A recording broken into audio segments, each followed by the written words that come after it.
Meeting of the members of the Columbia Association to order. I want to thank everyone for coming out tonight. We have one item on our agenda, and that is to elect the new Town Center representative, Diedrich Asante Mohammed, to the CA Board. There is a resolution. Eric, would you like to move the resolution? So moved. Is there a second? Second. Reg. Okay, so Eric moved and Reg seconded. Any discussion? Yes, Al. Just a procedural, Sure. it has been, I believe, suggested by at least one member of the community that nominations are supposed to come from the Columbia Council. Are we sure we're on good grounds reading our founding documents that we're doing this correctly? Yes, according to guidance I have gotten, yes, we are. That it's actually, and again, I know it's how we've always done it, but that's really what the documents say. I realize. Because And I'm sure if you wish to ask, the information will be provided to you. Okay, hearing no further discussion, I will take the roll. Alan? yes, Reg? Yes. Sky? Yes. Eric? Yes. Bill? Yes. Karen? Yes. Andy, yes. Point of order? Wait a second, Dietrich gets a vote. Yeah. Dietrich, you actually get to vote at this one because you're actually a member by being elected as the rep, and this now will put you on the CA board. So, you're a member of CA. That doesn't mean you're a member of the Board of Directors yet. Gotcha. You will be once you get. Well, I will say yes to myself. very good. Roll call, that's.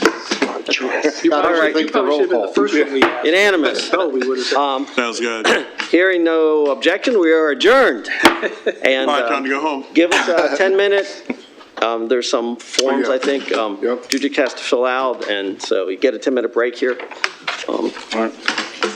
I'm going to open up a bowling alley next to myself here, so. Well, you were renting it, Bill, right? I don't think.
I will take the roll call. Bill? Here. Karen? Here. Chris? Present. Eric? Here. Dennis? Here. Sky? Here. Reg? Here. Alan? Here. Deidre? Here. Thank you. I do want to announce that we have a new member on our CA Board of Directors, the representative from Town Center, Diedrich Asante Mohammed, has joined us, and welcome, Diedrich, and good luck with everything. Sure, I'll need it.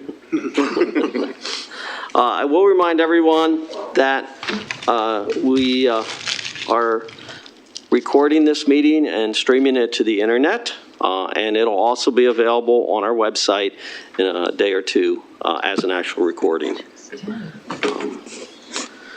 I will now announce a number of closed meetings we had. There was a closed meeting of the Architectural Resource Committee on Monday, August 14th, 2023. The members were Deb Bach, Carolyn Payton, Eileen McNair, and Carol McPhee. The vote to close was 4-0-0. It was closed under Section 4, consultation with staff personnel, consultants, attorneys, and other persons in connection with pending or potential litigation. The meeting was closed at 1:07, ended at 2:11, and the reason was a discussion of new and ongoing covenant cases. There was a closed meeting of the Board of Directors on August 28th, 2023. Present were Sky, Reg, Lynn, Karen, Chris, Eric, Alan, Dennis, Keith, and Andy. The vote to close was 9-0-0. It was closed under sections 4 and 6. 4, consultation with staff personnel, consultants, attorneys, board members, and other persons in connection with pending and potential litigation or other legal matters. And 6, consideration of the terms or conditions of a business transaction in the negotiation stage if the disclosure would adversely affect the economic interests of the homeowners association. The meeting was closed at 6:35 p.m. It was opened at 8 p.m. The purpose was discussion of contracts. There was a closed meeting of the Board of Directors on September 18th, 2023.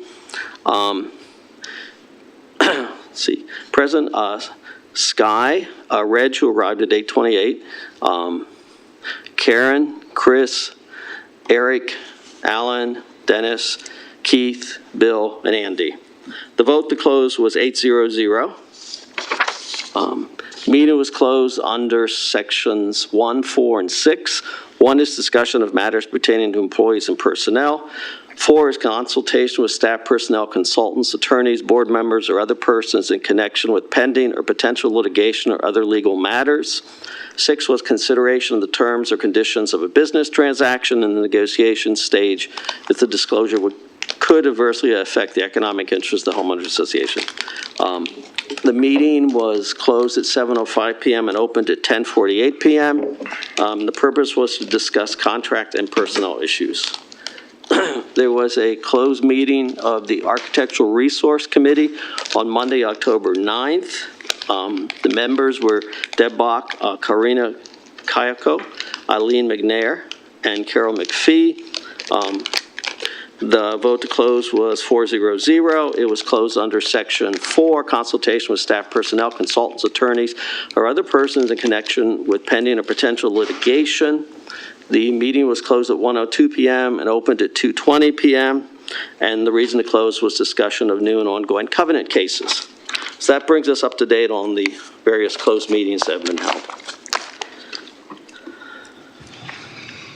Okay, move on. Approval of the agenda. Is there a motion to approve the agenda read? So moved.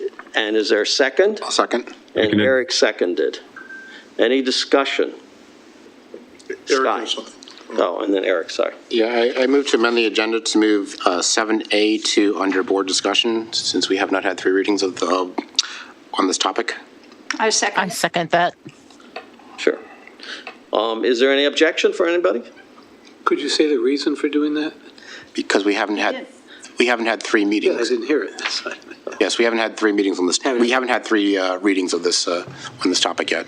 Okay, that- All right, so let's move That does that. raise the question of how do we determine what qualifies as a major?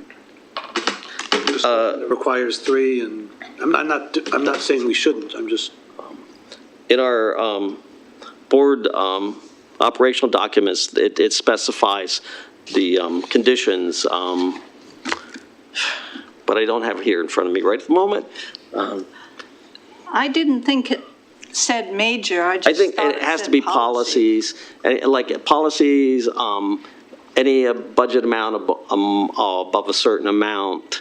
It's things of that type. I think there's 4 or 5 things that are considered major and need a 3 reading. policy makes it considered major. Yes. Okay, thank you. Yeah. We'll try to get you the actual wording. That's all right. I think you've got it in your book there, but that's all right.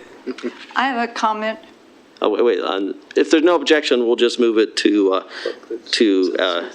8C. Can I make a comment? Yes. I think from the last meeting, it seemed as if we were all in agreement of this, but I think it's important to adhere to the 3-meeting policy because it's possible in the future that something could get railroaded in. And so even though this, I could almost go either way, 2 meetings or 3 meetings, there's no harm in postponing it to the next meeting, the vote. Okay. There's a slowdown. Hearing no objection, we'll accept the amendment. Is there any objection to the amended agenda? I just Yes, have a Bill. question for the chair. Given that there are no board votes for this meeting, is this meeting now a work session, or how does this work? No, it's still officially a meeting. Okay, Yeah, that's how it was advertised. okay. All right. And it raises the possibility that we could take a vote if we decide that something. That's true. Required. Yeah, right. Sky? And I noticed that this is a voting meeting. November, there's only 1 meeting, it's a voting meeting. December, there's only 1 meeting, it's a voting meeting. And January, anyway, that's like 3 meetings in a row that are possible voting meetings. And we had talked about starting next May, going to the old business, new business type format. And I think we're kind of doing it this month and in November and December almost. So I just wanted to point that out. Hearing no objections, I'll approve the amended agenda. Okay, Columbia update. Dennis.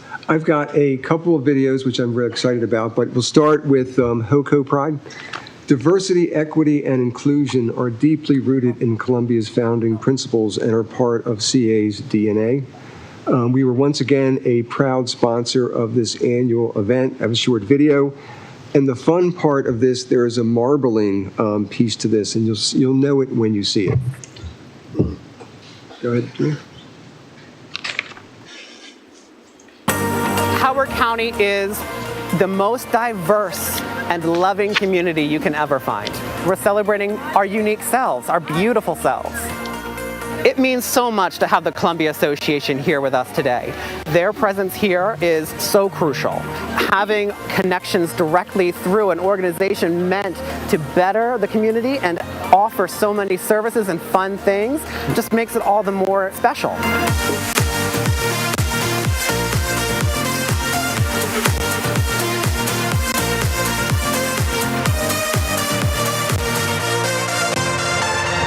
CA is a proud partner of HOCO Pride each year because Pride represents everything that's great about being a part of Columbia. It's people, it's identity, it's just bringing everyone together in a way that's truly meaningful. We're here just to have our daughter see families that look like her. It's really just important that we empower her and that she knows that she is special and that her family is just as special as anybody else is special. community is belonging. We love it when the community celebrates us, so we want to support the community that's doing that for us.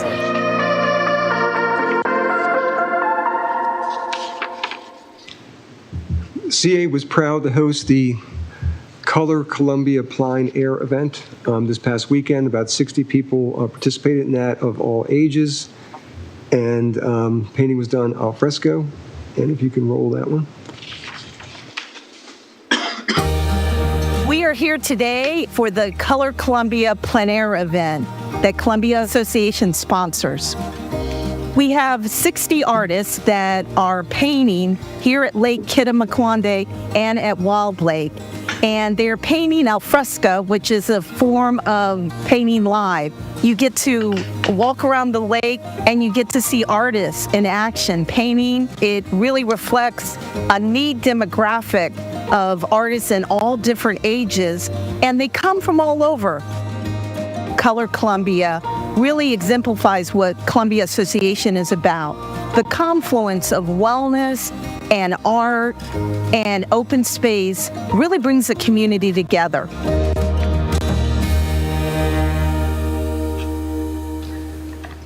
The Columbia Association is continuing to look for new ways to engage the community around the budget process. And as we move that forward, we have this is probably the video that I'm most proud of.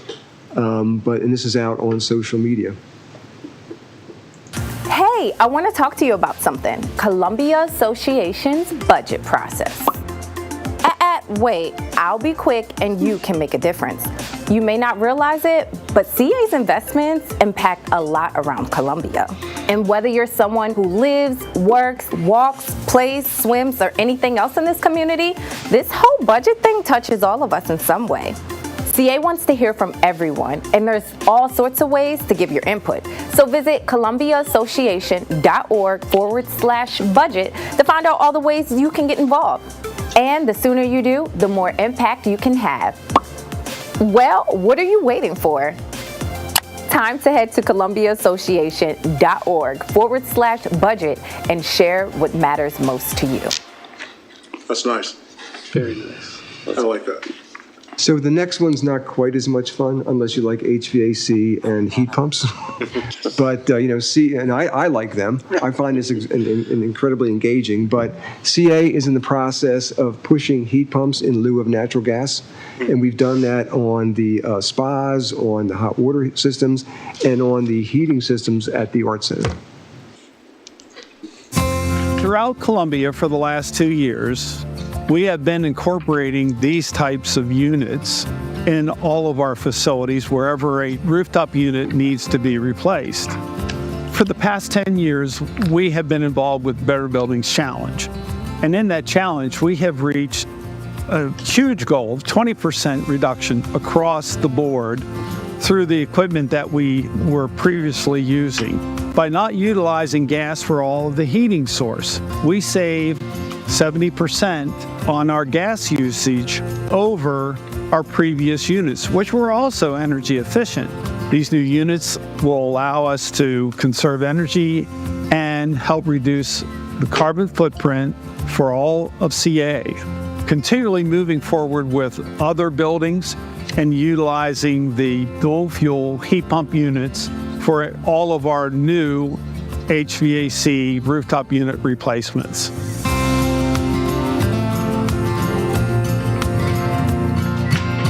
And so I'd like to close. So the things happen with CA, or CA makes happen, that we are also incredibly proud of. Just this week, Jeremy was at the White House, and it speaks to his participation there, speaks to the kind of organization CA is and our mission and sustainability. And I'm going to ask Jeremy to say a few words about why he was at the White House. Thanks, Dennis. So I've led the Columbia Association's energy program since I started in 2012, and with the support of this board and Dennis and previous presidents, we've been very aggressive in working to reduce our energy usage as an organization, as well as our carbon footprint. So as my colleague Phil Mertens mentioned, I tell Phil, he's Superman. He's out there. He's our MEP guy. He's out there fixing anything that breaks. I tell Phil regularly the cape doesn't come off. He's out there working hard to make our facilities as energy efficient as possible, and he does a super job. So Phil mentioned our 20% reduction in energy use. So that was our first goal that we had hit with the Department of Energy in 2018. Just this past year, we actually hit a reduction of 32% in our energy use as an organization across our building portfolio.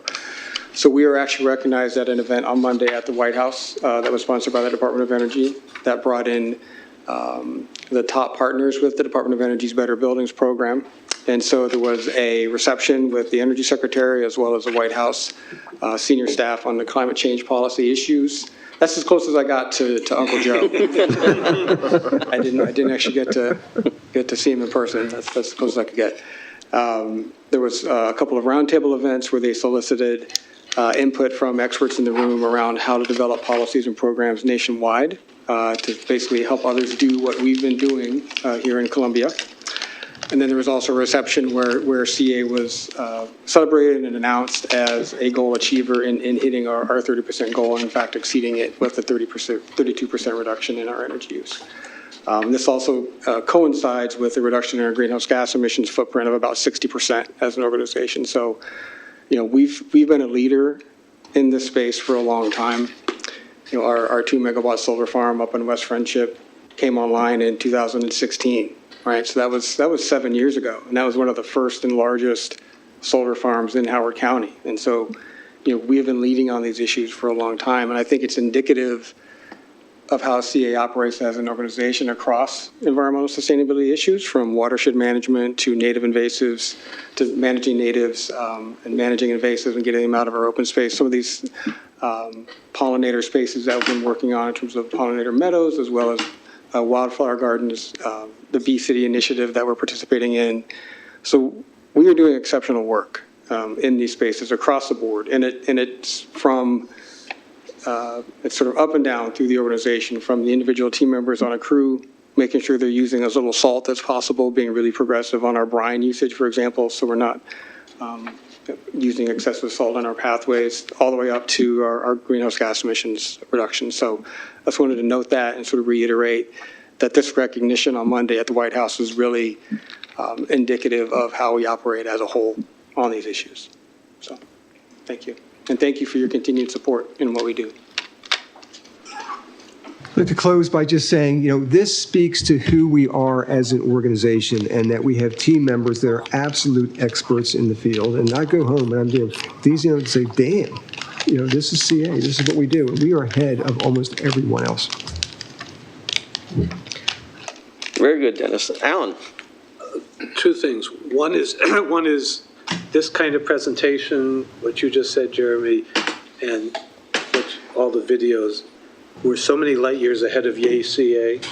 I just think that's this kind of marketing. That's not marketing. It's actual celebrating what's real and tangible. I think that's great. But my question is, did you have to buy a suit?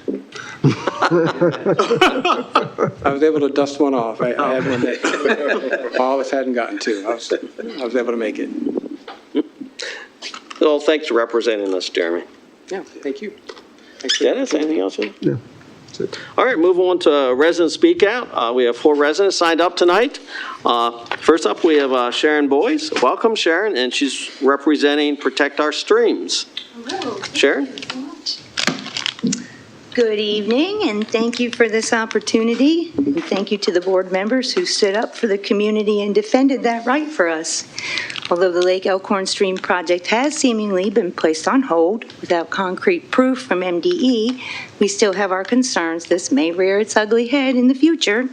Protect Our Streams has been educating community members and speaking out against stream restorations for over 2 years now. The stream in Longfellow is filled with silt and sediment. The vegetation remover has been parked in Wild Lake every summer since the restoration took place. Wild Lake needs to be dredged, and it's only been 2 years, not 10 years as we might have expected. There's as many or more invasive species in the stream and stream corridor than last year, and the stream water is gross. It should have been tested for blue-green algae several times in the past year. We rely on a handful of volunteers to manage the negative results of that project. Our group, along with many residents of our community, are calling for an immediate halt to any future stream restorations in Columbia. Although the Lake Elkhorn project would have been, and Longfellow was funded by others, we're calling for any potential funding in the upcoming budget for stream restorations to be used instead for out-of-stream projects that mitigate upland stormwater runoff where it's occurring. These projects, combined with forest and vegetation retention, will mitigate the problem that's creating the additional silt and sediment in our streams and lakes, reducing the frequency of required dredging. They provide biological uplift, preserve our forests and natural streams, help to maintain our current populations of native plants and wildlife, and enhance our quality of life, not degrade it.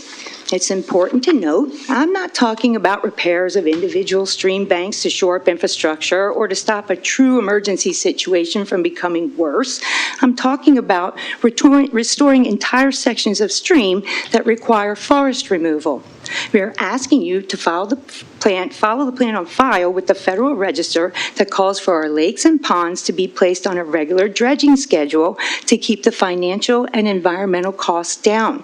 We're calling for the creation of a dredging fund. We should be setting aside funds on an annual basis to be used for dredging only. We're calling for continued funding for all of the U.S. Geological Survey gauging stations in our watersheds and for the data to be reviewed and analyzed. We're calling for a new division to be created out of existing employees who want to preserve and protect our wooded stream corridors. Survey after survey have indicated that this is one of the most important things to residents. They're our identity. They're where we connect as a community. These need to be people who would enjoy this type of work. This division would monitor, maintain, and enhance our streams and riparian zones. This cannot be left to residents and volunteers. It's an overwhelming task. They would be responsible for removing trash, invasive species, and vines that have taken over our trees. They could perform any emergency maintenance required on an individual stream bank using native stone like quartz. They would work with the light touch, mainly by hand.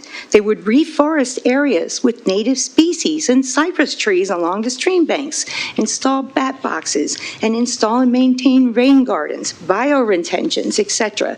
They could install a boardwalk in Longfellow and engage with the community on the importance of managing our stormwater runoff. We must stop using techniques and thought processes from the last century. That's how we got here. We cannot remain stuck in the past, allowing projects that are the exact opposite of what the climate scientists are telling us we must do to save ourselves. One of these employees could also be a county and state liaison who could reach out about projects on county and state land that would benefit Columbia. They could find out what grants and pilot programs we may be eligible for. They could work with the county and state highways to improve our roads and infrastructure, modeling the recent cloudburst study or Montgomery County's Green Streets program. This division could perform water sampling and produce annual reports to provide direction on how to improve our water quality. We're asking for a budget to be forward-thinking, a budget that pays for truly green and sustainable practices that protect our forests and streams. It's time for bold changes from the top to bottom. We need employees who are aware of climate change, global warming, and species die-off. We want accountability. Who is going to clean up Longfellow? CA has already budgeted $50K to mitigate the negative results, but you'd never guess that looking at the stream. Stream restorations have no place in Columbia or in our budget. We can't afford their negative consequences and work in our environment. Thank you for your time and consideration. Thank you, Sharon. Thank you so much. Reg. Hi, Sharon. Hi. Got a question for you. You were going so fast. Sorry. That's okay. You mentioned something about Montgomery County, something. What was that? Montgomery County has a Green Streets program, which I'd be more than happy to share that information with you, a handout. And they have worked with their county road department and their Department of Environment that they have in Montgomery County to install practices, a lot of in the areas in between, like the sidewalks and the streets, where they install bioswales and they install curbs that direct the stormwater runoff into these bioswales. They really have some pretty cool practices that they do. They've been doing this for, I think, at least 15 years now. I mean, this isn't a new program at all, and they've had a lot of great success with it. And like I said, I'd be more than happy to share that information with all of you guys. Sure, thank you. Yeah. Thanks for asking. So actually, in the budget, Lake Kid is actually scheduled, is in the budget for dredging. All right, so you're saying an additional Lake Kid, also Wild Lake needs to be dredged? Yes, And what about Lake Elkhorn? that's right. That's what I heard that last year in the budget meeting. Lake Elkhorn, I don't know when that's supposed to be dredged next, to be honest with you. No, I mean, all the lakes are on the schedule. All of I them have to check, yeah. to be dredged this year. No. No, Yeah, no, right. no. They're on the schedule. They're supposed to be every 4 years, they're supposed to be checked to see if they need to be maintained or not. They're supposed to be on a 4-year schedule. All our lakes and ponds are. 4 to 6 years. 4 to 6 years. Right, Bill and Sky? Yeah, hey, good to see you, Sharon. Good to see you too. Yeah, Thank you. The bioswales you spoke about in Montgomery County, in those areas, do they have underground utilities? Do they have the buried power and gas lines? Well, yeah, like that's we a do there good in question. Like, of course, that's a concern, right? So they have to take all of that into consideration when they're installing that green infrastructure. And I've been really stressing with the county, Howard County, that when they go to replace a lot of the water main infrastructure in Longfellow, that I'd very much like them to look into some of these green streets practices, because the streets are going to be tore open, the water main's going to be tore open, so it's like just a perfect time to do it, to keep the cost down. And I wish they would have done that in Wild Lake when they just did all that infrastructure in your neighborhood. In fact, I started calling them about it before they paved your neighborhood to see if they could do something, but I guess it was already, budgeted and funded and too late, so. Right, yeah. Yeah, it's thank you. No, it is a I think you concern. guys are I on the think- schedule soon. It's, having seen that in Faulkner Ridge and Bryant Woods, you guys are probably right around the corner, so. Yeah, they're going to do it, I think, in the next year or so. There was a big meeting about it, so I still hope that there's a chance the county will do something. I'm trying. Sky? Thank you. Thank you. Could I have a copy of your testimony, please? Sure, absolutely. And I continue to be surprised that the term blue-green algae is in such widespread use. Have you seen our stream? MDE just did a 6-month study on it that I hope to get a copy of in the next week or two. They sampled our stream every week from March to September, and they were doing a 6-month study on it. So I'm talking about the use of the term. What's wrong with the rather than use of the term? cyanobacteria. What's wrong with the use of the term? Blue-green algae is an old term. No, it isn't. 20 years ago, the biologists. John McCoy still started uses it calling to this day, and so does cyanobacteria MDE. Because it's not an algae. Well, they still use it to this day. It's a very common term still being used in the environmental community. So I appreciate that information. I always like to be up to date on things, and I'll look into that. And when it's called an algae, it seems to have a more innocuous meaning. But when it's called a bacteria, the average person seems to think bacteria is something bad. Well, so when I took a walk with Suzanne Dorsey, who's the cabinet secretary for MDE, and I asked her what was that in our water, she told me, oh, well, that looks like blue-green algae to me. This is the cabinet secretary of MDE. I come from Excuse academia. me. And she said, if that starts turning into mats, you need to call us and have us come out and test for that right away, because we need to make sure children and dogs don't go in the stream. That's what she said. MDE, okay? I'd also like a copy of the. Oh, you know what, I'll send my She just sent testimony it to to the board. She everybody just sent it to and the the board. Green Streets Yeah. program handout too. And I'd love to talk with you too about stream restoration. Maybe we can go on a stream walk together and I can show you our concerns. That would be great. Any other questions? No? Thank you, Sharon. Thank you so much, you guys. Move on. Bob Dover is up next. Welcome, Bob. Hello, folks. Thanks, Andy. With the addition of a new member tonight, welcome. Thank you. This is a good time to summarize the last 6 months of stream restoration projects in Howard County and the region. In the past few months, we've now documented that stream restoration projects don't improve water quality, uplift ecological function, or reduce long-term dredging or other maintenance costs. It turns out that these claims were just sales pitches spread by the stream restoration companies that were seeking to make profits by cutting down mature forests on CA and county-owned land. We've also documented that your Watershed Advisory Committee's support for the Elkhorn project was completely devoid of science or independent technical analysis. They expressed their support in letters to the CA Board, MDE, and Army Corps and spread it throughout the community, but it was nothing more than talking points given to them by the CA staff. This is on video. I sent a memo on it a few weeks ago to you. CA staff wants you to believe that these projects are routine and non-controversial. However, in the past year or two, several restoration projects have been stopped or substantially reduced through the opposition of residents and outside experts. Elkhorn Branch, Sewell's Orchard Park, and Centennial Lake have been stopped or substantially reduced. DPW has delayed Plumtree Branch following a public meeting that was packed with opponents, and is likely, I believe, to be reduced or stopped. Restoration projects have been stopped by residents in both Alexandria and Arlington. The Sierra Club has become much more active and is actively supporting Howard County Council Bill 40 to remove the stream restoration exemption from the Forest Conservation Act. The Chesapeake Bay Foundation is also more active and recently gained media attention for their efforts to stop the Herring Run project in Baltimore County. 3 years ago, CA was able to authorize cutting down 13 acres of trees in a residential neighborhood in Longfellow with almost no public opposition because the residents had no idea that CA could conceivably do this. Those days when full-blown stream restoration projects could be done with no public interest or opposition are over.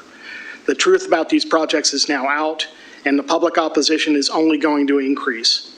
When a Plan B for Elkhorn becomes known, the opposition from residents is going to be much higher than it was for Plan A.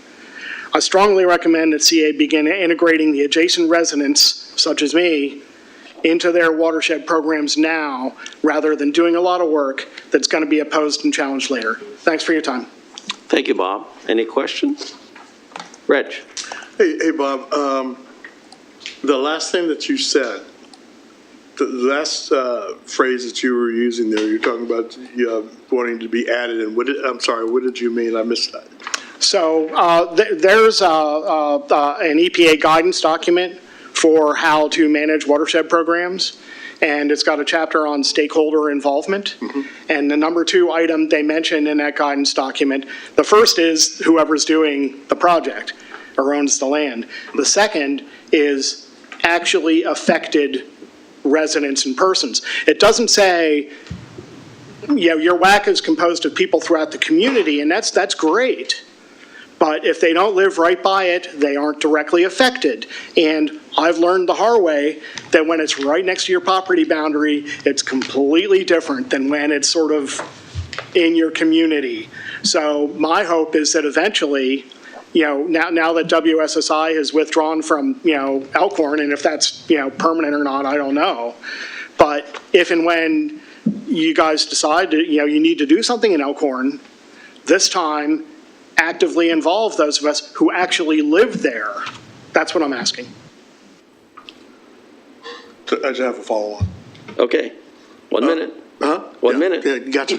All right, so how were you informed before how were you told that there was going to be work done near your resident? Were you given a letter? Were you advised? I am an adjacent resident, so I received the official notice from MDE because they sent notices to directly adjacent residents. They didn't send it to anybody else who would be affected. Mm-hmm. So for instance, my next door neighbor, Sarah, who lives 15 feet from me, didn't get a letter, even though she would be just as affected. The multifamily communities in Treeover, apartments and condos and townhouses, the letters went to their management companies, but not to the actual unit owners and residents.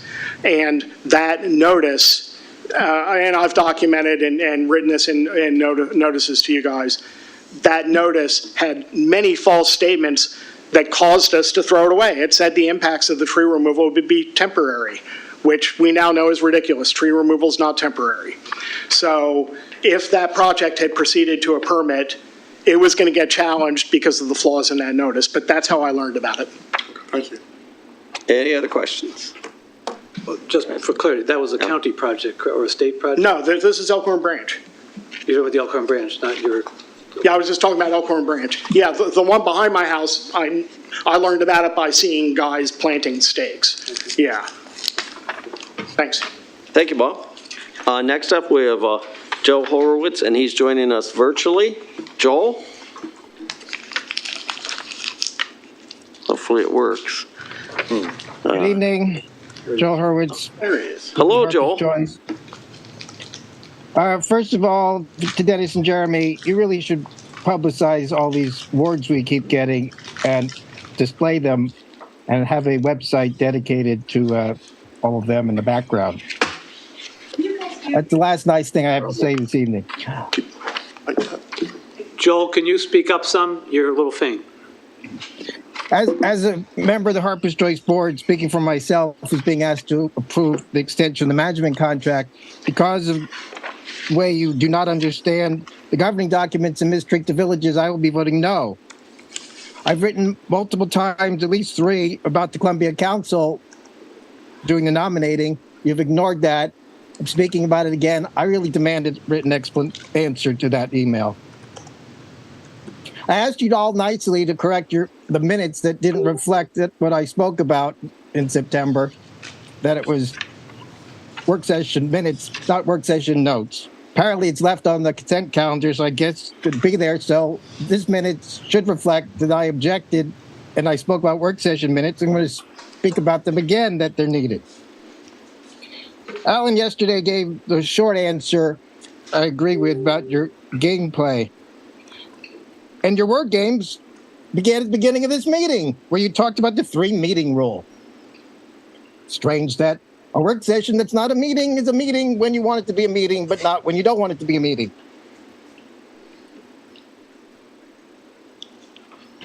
I've been working on a written response to Mr. Kuchno's letter or email, but I point out, beginning, it's ironic that you want to treat the work session recordings as a record, but you don't want to take the time to look at them and demand that I rewrite what I already said again in writing.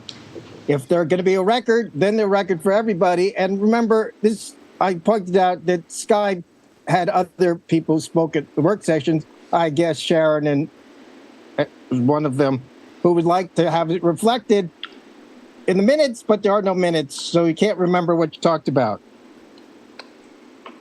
As for your board policies discussion, that you don't know the provenance of the things, it's similar for land use, you'd get a quitclaim deed. You should rescind all the ones that are questionable. Rescind all the ones before the year 2000, or rescind all the ones before you stopped meeting as a Columbia Council about a decade and a half ago, or rescind all the ones that you stopped having the committee meetings during your meetings. You're not following them clearly because you don't know where they are. So why are we keeping them on the books if you don't understand them? They're not really policies. So rescind them and clean them up, and then you have less to review. Time's up. Thank you, Joel. Joel, could you email us a copy of your testimony? No, because I didn't write it. Because I emailed you a copy of the Columbia Council 3 times this year, starting in February, and I've been ignored. I emailed you and asked you all nicely to, don't necessarily have to agree with the work session, but I asked you to amend the minutes. And apparently you left it on the consent calendar because you didn't pull it out. So no, not writing anymore. I'm already working on the email from yesterday. All right, any questions? You don't respond to what I already write. So when I get around to writing, I write them. When I don't have time to write, I give them orally. And no, I'm not going to write it up for you. Got it, Joel. Thank you. My question is really not so much for Joel, but for us. Line 55 of the minutes that we have on the consent agenda has a word that Joel is clear that does not reflect what he said. So line line 55. Joel spoke about work session minutes, not work session notes. Yep. So I'm wondering, can we make that change and just have that be what we consent to? Yeah, that's Important to some people, so want to make Thank sure you, Alan. it's made. Thank you, Joel. Yep. No problem. Eric? Yeah, a quick question. So if we took all the work sessions and turned them into meetings, would that solve the problem in your mind? I think they are meetings. As again, and I had to work on explaining it again. You don't need to explain it again. I just want to clarify. No, the email that I was working on explaining, you put in your policy a month ago, the summary from the state law, and the third item is, did you have deliberations or voting? There's no work session exemption. There's no we didn't take votes exemption. So if that is your definition, follow the definition. Thanks, Joel. Next up, we have Sarah Keller. She's joining us virtually, I believe. Sarah?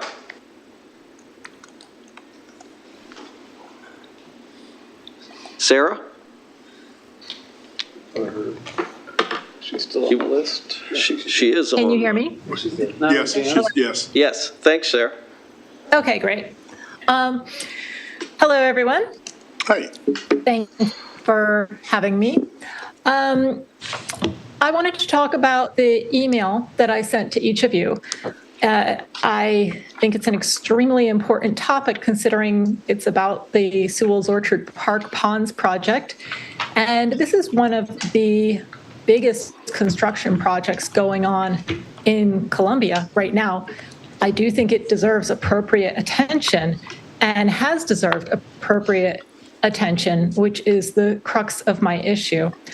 If you read the email, nobody responded, so I don't know if anybody actually even read the email, but if you did read the email, you can see that it really appears as though CA staff didn't take the time to assess the pros and cons of increasing the discharge rate.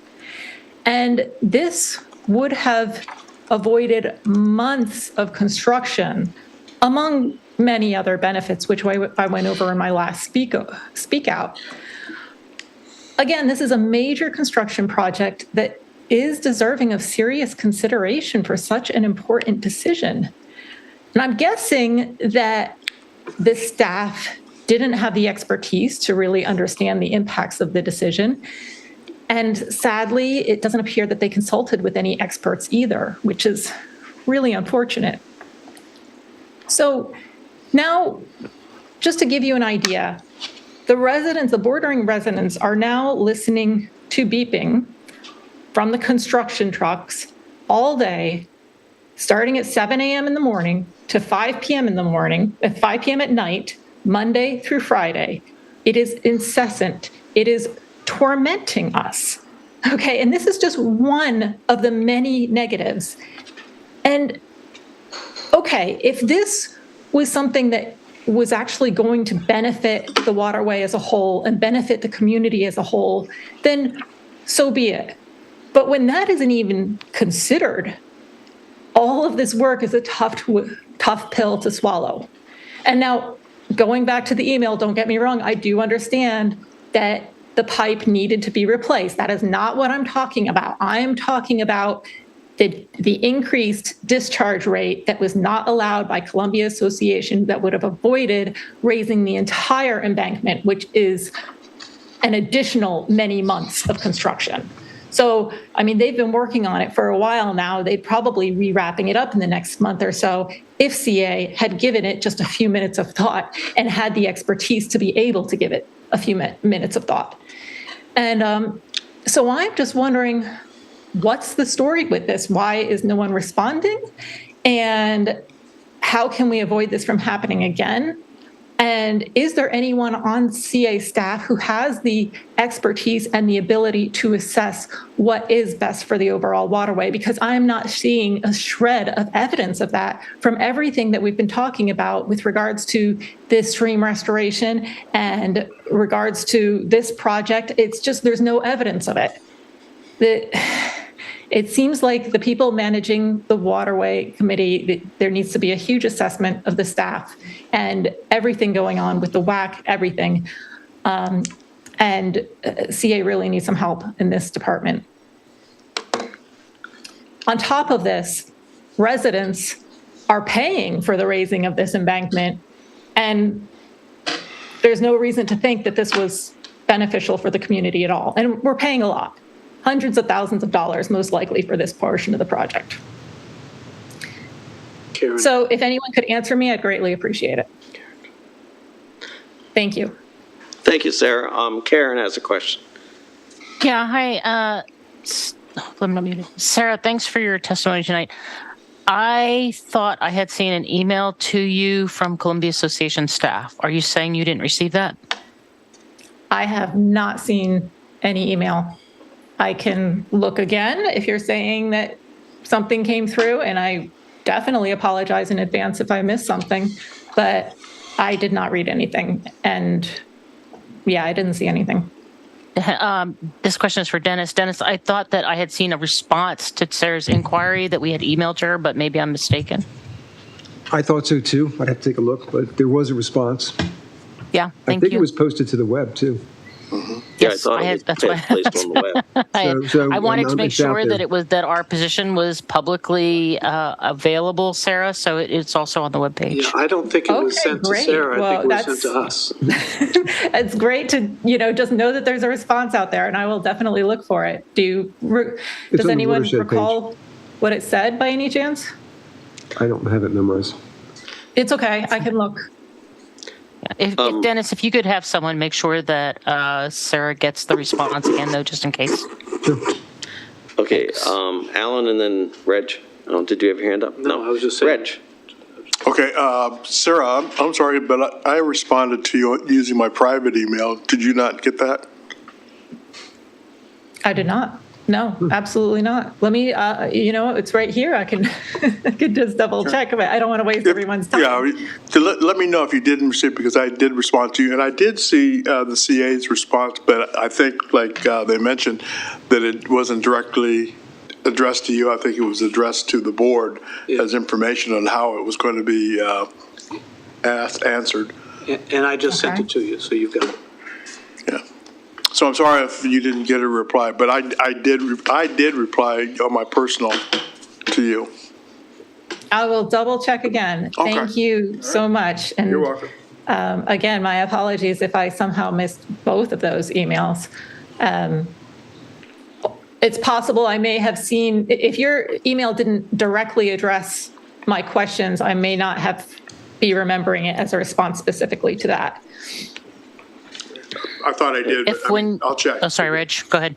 No, I was saying, I thought I did, but I will also check to make sure that I was addressing it properly. All right, Okay. thank you, Sarah. Karen, did you? Yeah, I apologize, Reg. I didn't mean to interrupt you, but I just want to say, Sarah, when you see the response, just let us know if it addresses your questions or not. Thank you. I appreciate that, Karen. Okay, that concludes Residents Speak Out.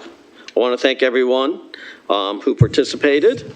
We'll give staff 5 minutes here to do the necessary technical corrections, and then we'll continue with the meeting.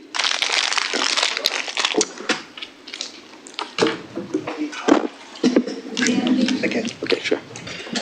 I have Using rare form. I've noticed. No. Is it the questions that we ask of the residents and Residents Speak Out?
On the agenda is the consent agenda, and it's, we approved the minutes of September 28th with the one wordsmithing change.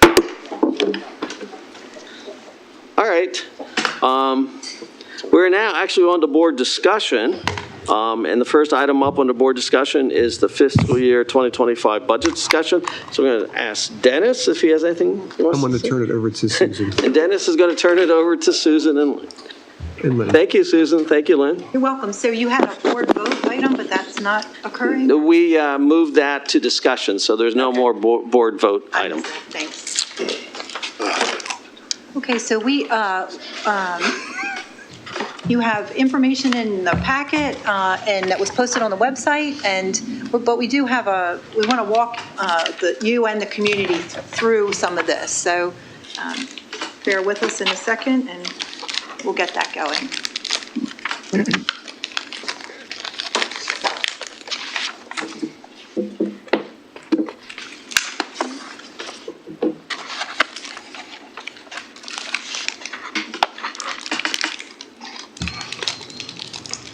And there are hard copies if folks want them, so there are binders available.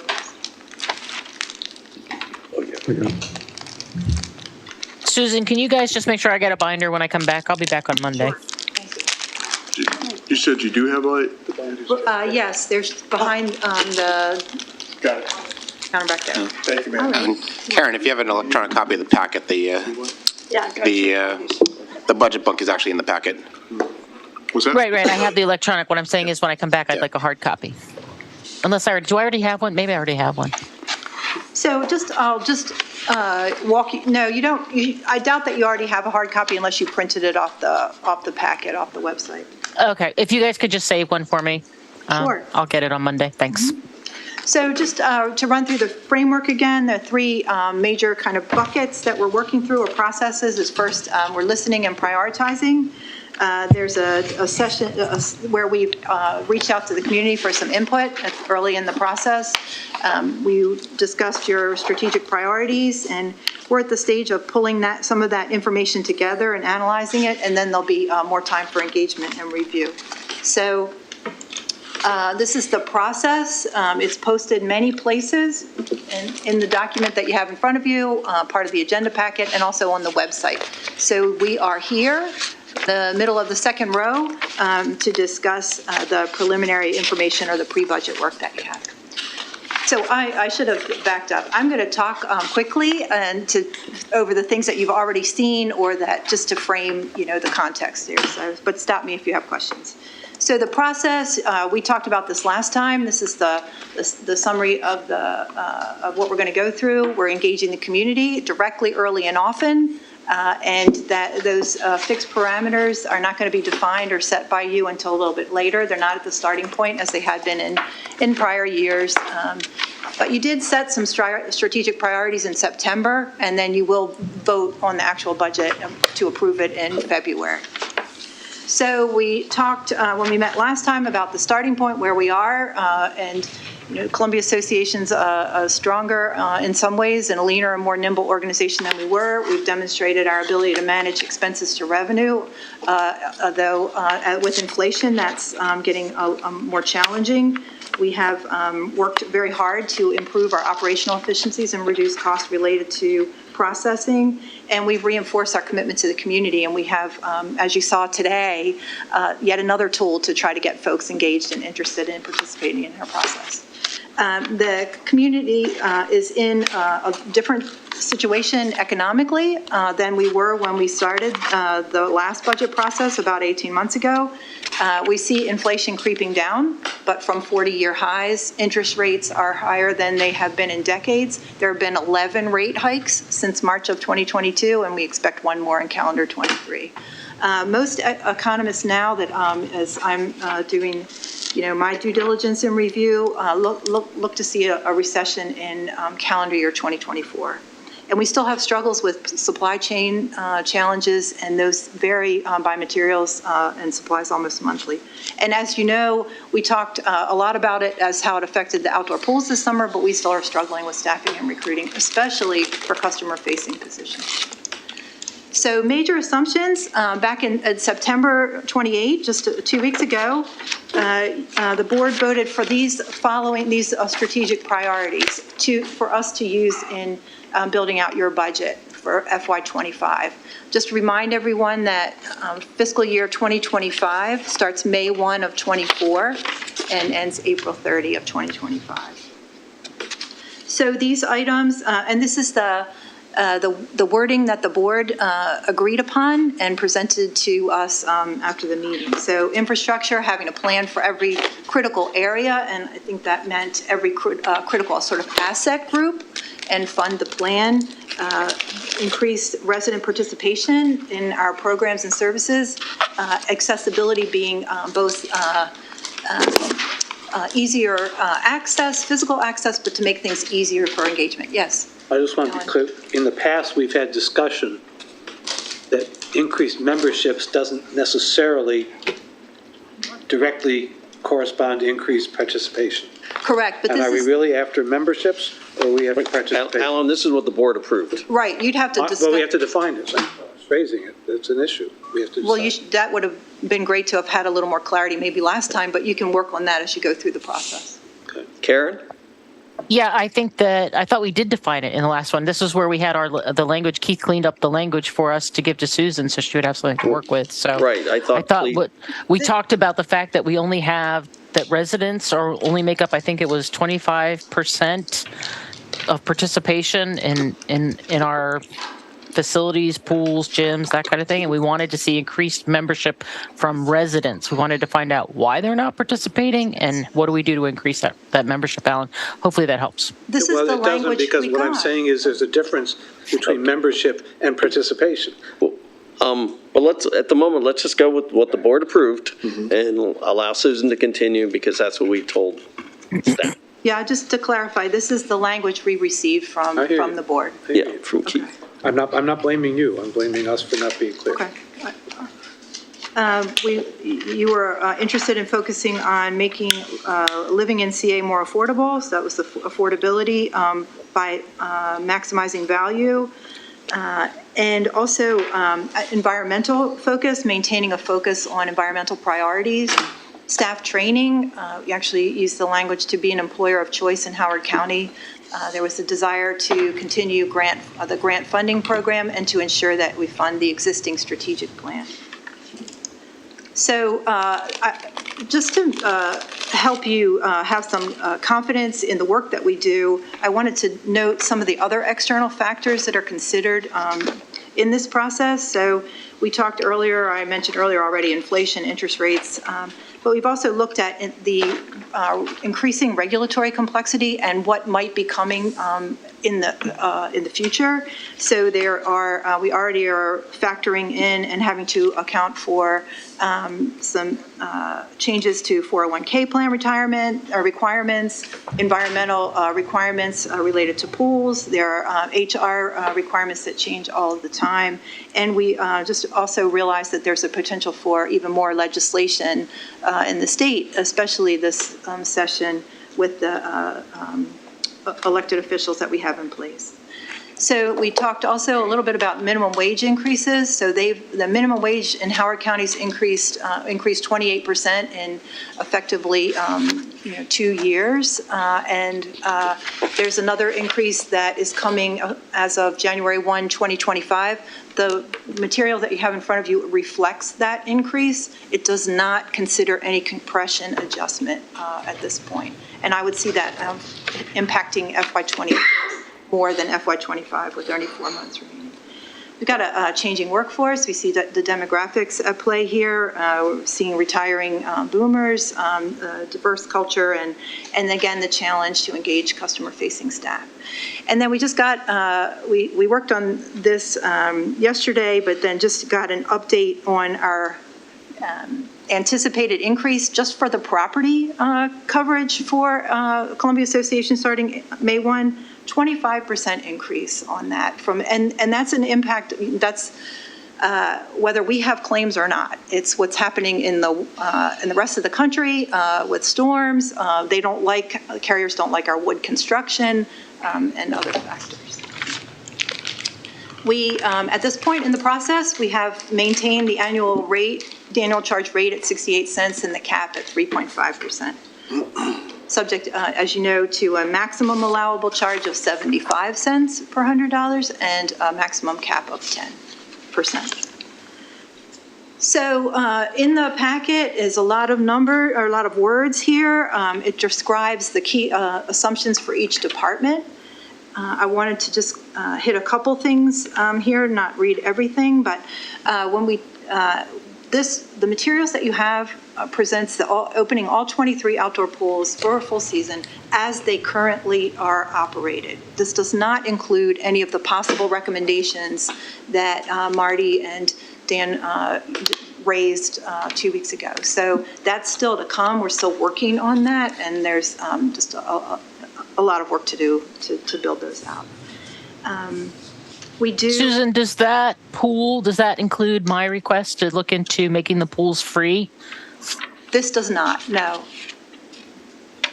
This is maintaining, there's a modest increase for most membership rates, and it anticipates a 3% growth in total members for the year. Community operations is increased of 3 positions to help catch up on some maintenance and minor structural repairs. It's difficult to get contractors to do the minor things, and it's also expensive. So this is to bring some of that in-house. Lots of good environmental work here in keeping the lakes and the open space clean, focusing on invasive species, plant removal, including a new position to focus on that program, and expanded tree planting and reforestation. It also includes dollars this time for 2 facility assessment surveys, and that relates to the infrastructure strategic initiative that you have. We've done a series of facility assessments, and it's time to restart those again. And then it's Is that 2 facilities, or is that 2 assessments of our major facilities?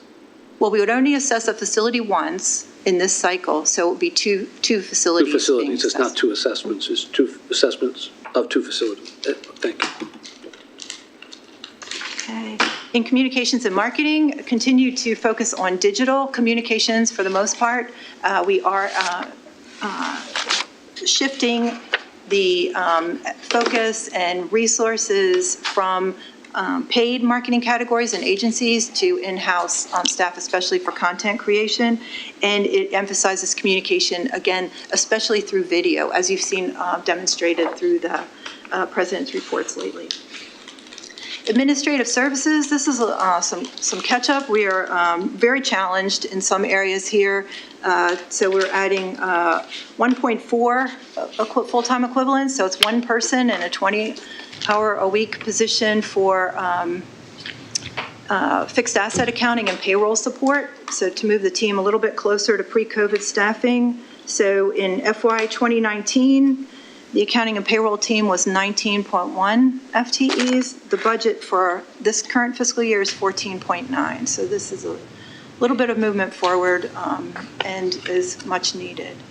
So we're also proposing adding 2 full-time positions in IT. One is an engineer to support the Microsoft 365 transition. So we plan to move our collaboration tool from Google to Microsoft over the starting now. In fact, the proposals are being reviewed now, but that actually going live probably this summer.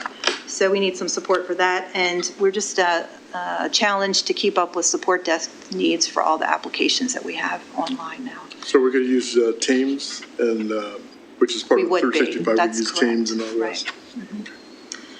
We would add a position in HR focused on staff and manager development. So the goal, one of the priorities was staff training to be an employer of choice. That's to make sure that our tools are operating as they need to be to support the workforce, and to focus on recruiting in our DE&I initiatives.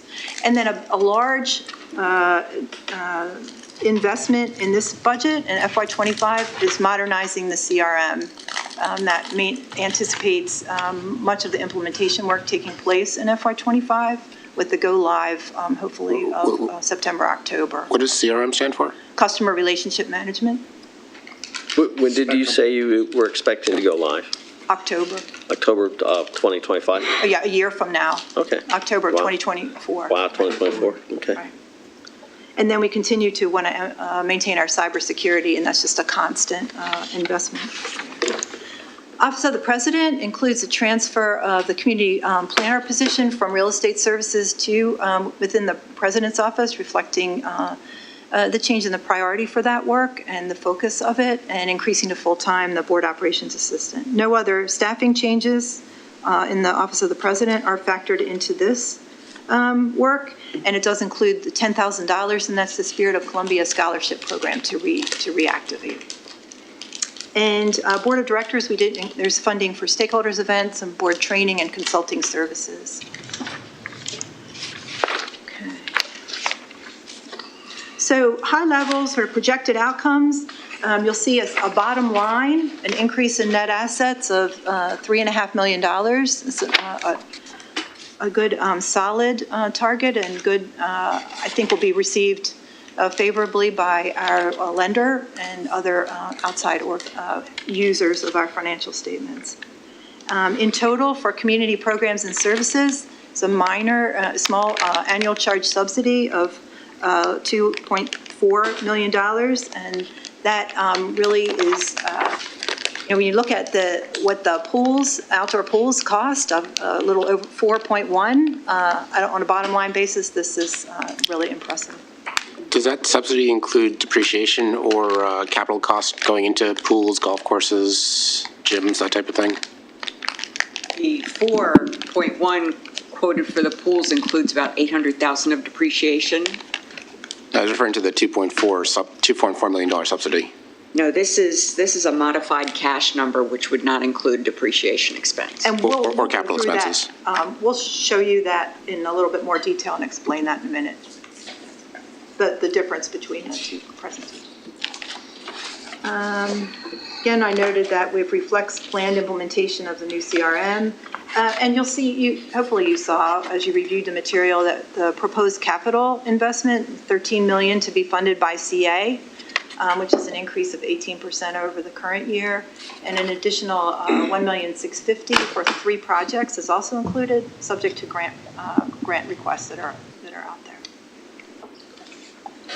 So we're presenting this kind of detailed information for community visibility, for transparency. We hope that we've demonstrated the priorities and the values of this budget, but it does challenge us to continue to ask these questions and make sure we're looking at what we do to provide value, to be clearly recognized as valuable, to differentiate Columbia from other communities, and to position the organization for the future.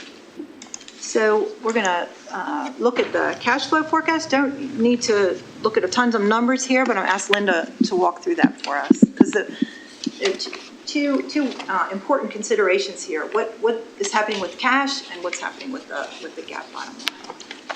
Which page is this? It's 11-1 in the materials. This is a modified summary of cash flows. So just the understanding that it's not fully GAAP compliant because it is a forecast and an estimate, and it's meant to be understandable as well as an accurate forecast. It's based on the P&L. The operating income and expenses are based on the organizational budget for income and expenses on a GAAP basis, but then we modify it to add back the non-cash expense, our primary one being depreciation, and adjustments, which are an estimate of changes in balance sheet items like receivables and payables, which either use or generate cash. The financing activities have been very consistent for CA over the years, and they are basically the capital budget in the FY25 proposed budget of $13 million, excluding the outside funding for capital projects, and then the increase in principal paid on our debt of $5,235,000. That all comes down after we allocate $3 million for emergency cash reserves, as was approved by the board policy for emergency cash reserves, to a net use of cash or decrease in cash forecasted for FY25 of $3,189,000. Do you have any questions on that? Yes, Alan. Eric and then Alan. Yeah, so after FY25, it would have 3, 6, 9, 12, 15, 17 million plus in cash reserves? After FY25, we will have, let's see, we have 8, 11, 14. 14. Million, right? And About $14. It's 14? Get yourself a coffee. 14. 14 million. And Oh, did I double count something? 'Cause the projected cash reserve plan was to have I did double count 24, sorry. 15.9 by the end of FY26 and 18.5 by the end of FY20. So my question is, at what point do we have enough? And what's the ultimate goal? Well, I think she just said the board approved was by 26 to get to 50, 15,950. right, and then in 27 to get to 28. 28, It's get a there. 2-year jump then to the 18,460. Those were the goals that were set. But when you have enough is based really on what model you use. The model that we had adopted and was based largely on having enough for a certain number of months of operating expenses, which tend to continue to go up, and to try to assess a probability of various risks that would require cash. That was all documented, and we can revisit that, but that's the model that we've adopted. Thanks. Alan and Bill. Yeah. My usual question from ignorance. If we're going to lose, and maybe I'm not reading this right, if we're going to lose $3 million in cash, but we're expected to have a $3 million plus increase in our net assets, that's $6 million coming from where? Well, we have 13 million alone in depreciation expense that is coming off the income statement, but doesn't require any actual cash expenditure. For instance, that's for instance. So it's because of depreciation. So thank you. That's the limit of my understanding, but I appreciate it. Thank you. Bill. Yeah, just actually 2 quick comments. I think that enough in the rainy day fund is when things go sideways, we can make ourselves whole. That's the definition. And then depreciation for me is kind of like reactive power, which requires imaginary numbers to actually measure. So if you guys want to talk reactive power, I'd love to hear what you guys have to say about depreciation. So. What kind of power? I don't know. What kind of power was that? We're accountants.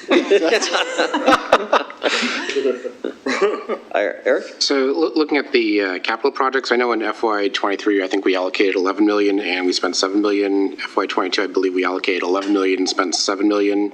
And FY21, I forget what the allocation was. So my question is, this year we're allocating 13 million to capital expenses. What do you see us actually spending? Do you see us actually spending 13 million or more because we're catching up to previous projects that are in the queue from the previous years?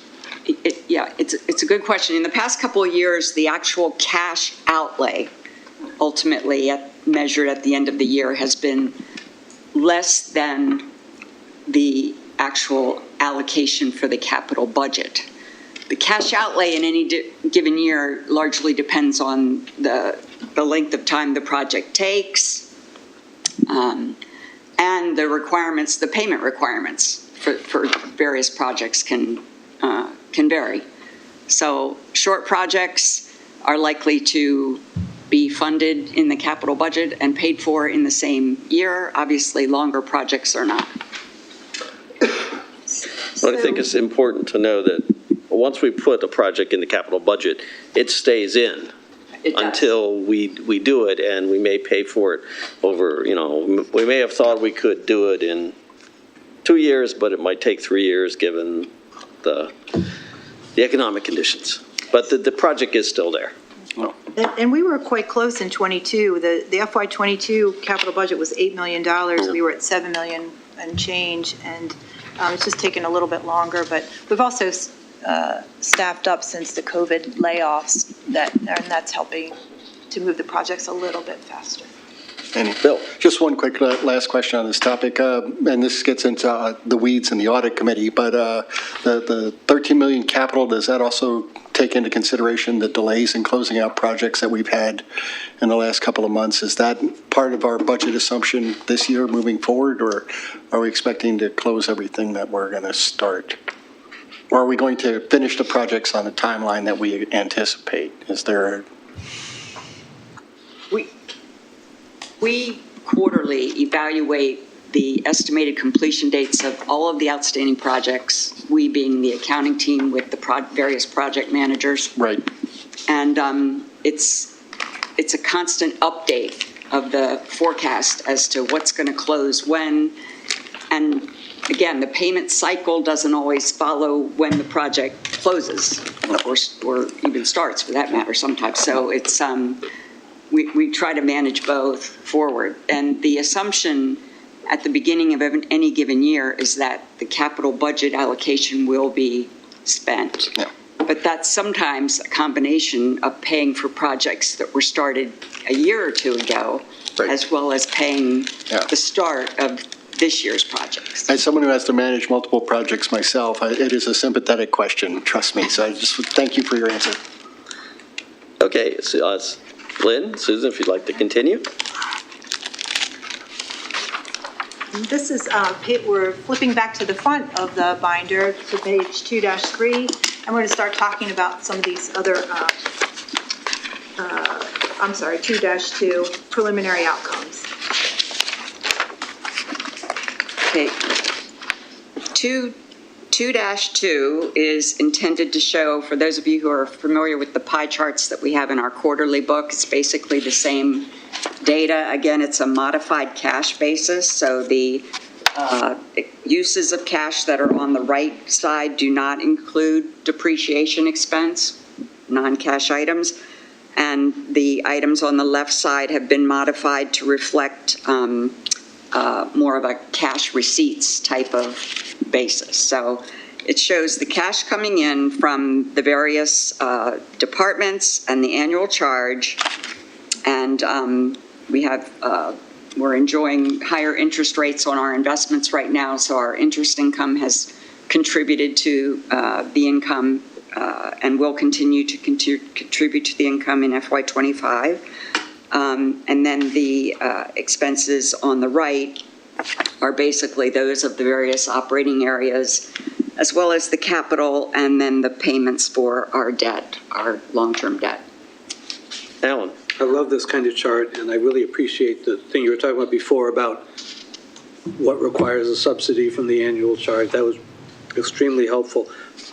In the past, and maybe I'm saying what's obvious to everybody given the pandemic, in the past, it seems, if you look at the left side, the green and the gray or blue, whatever that's called, sort of what I think of as annual charge or income from what we do.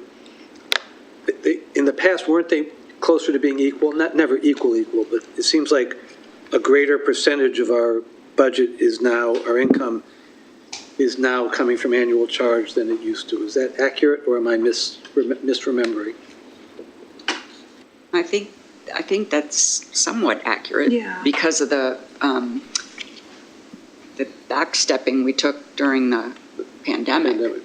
Do we anticipate at some point getting back to the way it was, or do we think this is sort of the new normal, given that we keep saying we're back up and running, we're back up doing what we used to do? What's the sense for the future? So we are still building back up, and this represents a significant improvement over 2 years ago, for example. So, right. So this is continued to be growing, and we anticipate that growth. And you see it in the quarterly financials, double-digit increases in those.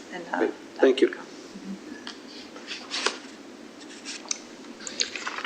The next page, 2.3, is more specifically how the annual charge is distributed or dispersed out through the organization. So I think it's very helpful in terms of showing, for example, the difference here is you see the community programs and services, the small blue bar towards the top, $2,394,000 is the use from the non-self-generated dollars, if you will, for the entire sport and fitness and community services, what is now community programs and services. Largely going to community operations, obviously, and capital spending in the villages, the top three. Thank you.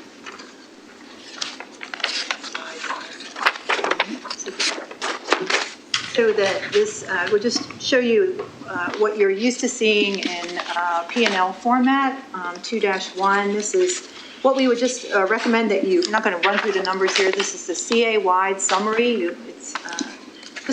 We would encourage you to focus on the middle set of comparisons. So it provides 3 years of actual, FY21, 22, and 23. Clearly pandemic challenged in FY21 and really to 22. The far right set of comparisons is budget to budget, FY24 to FY25. And that is, we've updated the budget numbers for the estimates. So the more current number, the more relevant comparisons in the middle.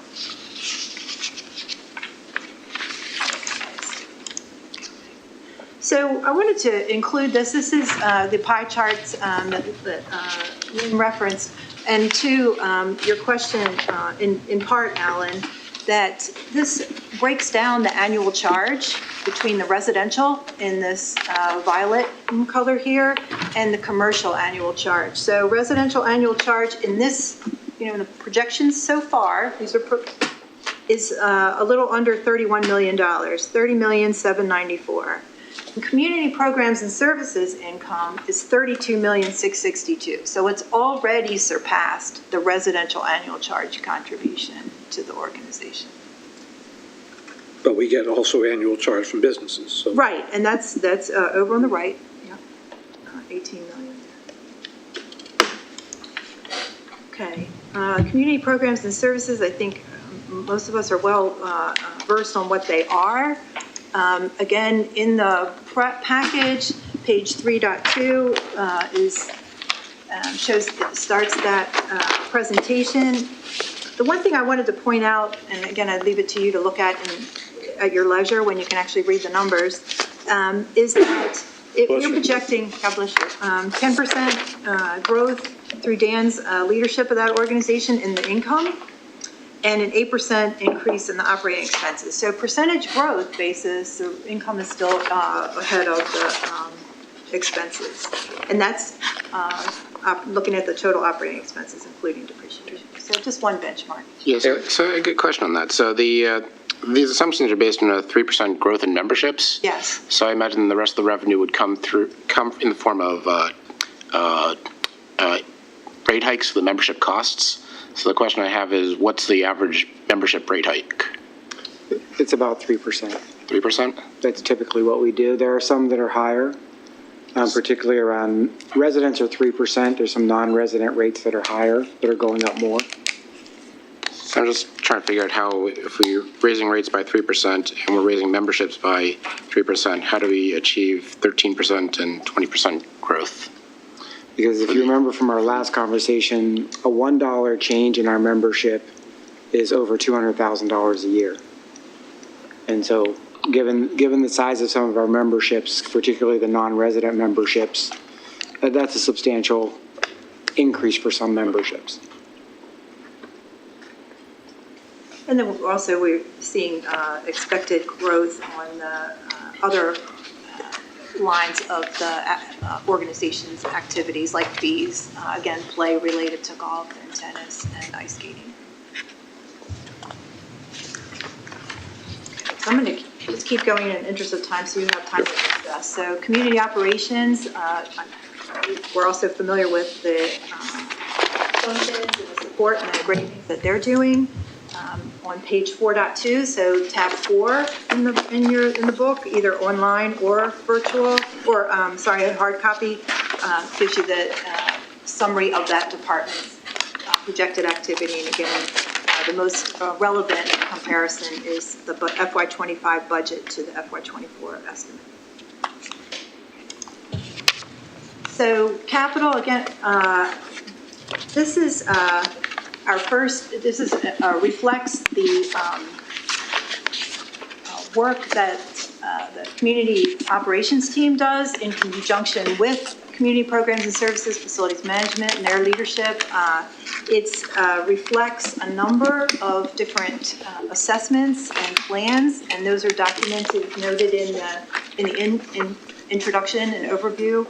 But I also just wanted to point out here, I took a look to see how, just to make sure that we factored in the strategic priorities that you set in September. So if you going down the list, almost every one of these has an environmental impact or benefit, or and many of them are related to infrastructure, even some of the ones that seem focused just on environmental things like the watershed. And then we've also, I noted that there are ones that improve the affordability by energy efficiency, and ones that affect accessibility through continued renovations and improvements in pathways, pedestrian bridges, obviously the and renovations to some of the facilities that we're hoping to do.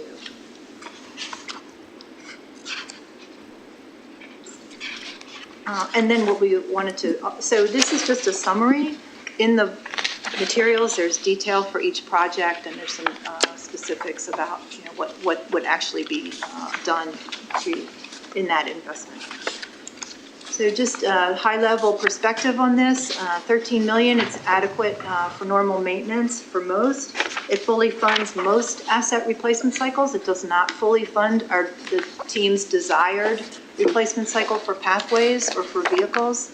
It doesn't enable any new capital amenities, but again, that also aligns with the community input received to date, which prioritizes maintaining what we have versus adding new facilities. 18% higher than FY24 and much stronger than 20 through 22 levels. And we factor these dollars into a longer-term, mid to long-term cash flow forecasts and what the impact of our spending would be. We're concerned about these interest rates and want to really manage when we would have to borrow again. Those circumstances. So I did want Lindy just would talk a little bit about the cash projections and the way that the cash and the budget interact. Before we get there, could I just ask a question? I was trying to formulate it, and we went past it. We have $500,000 in the draft capital allocations. We have $500,000 for watershed improvement projects, and I looked on 10-4, and I guess bottom line question, given our recent history, are these stream restoration projects, or are these other kinds of projects? Hi, Adam. So these are largely bioretention facilities. So when we're aligning our work with the watershed management plan and the projects stipulated through that document, that's sort of our guiding sort of foundational piece for programming, but they are not stream restoration projects. Thank you.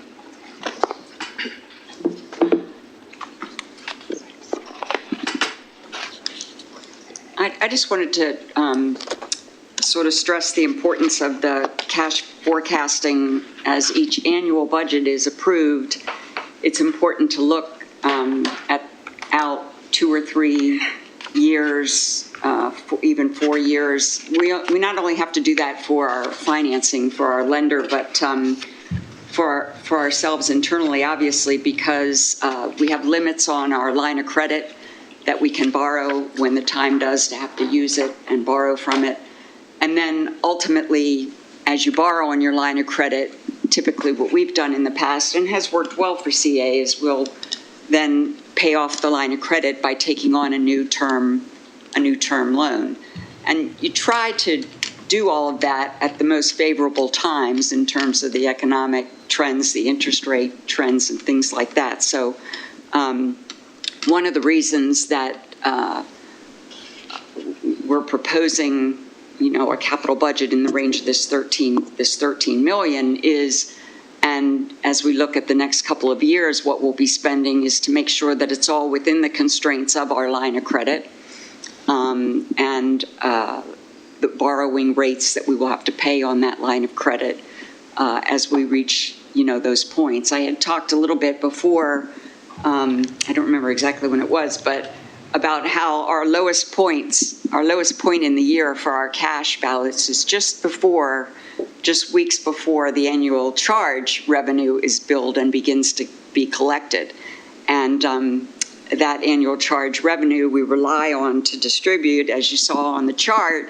And as the capital spending catches up with us in terms of the cash flows, or we tend to want to increase the capital budget, then there's more and more of that annual charge money going to the capital budget and greater cash deficit in any particular year. So that's been our history. That's something that we've handled successfully and managed well, but it is something to keep in mind as we set those targets and look out at what our cash availability will be in 2 years, 3 years, that sort of thing. Yes. Yeah, what was the cash minimum for this year, and what's the projected cash minimum for the next fiscal year?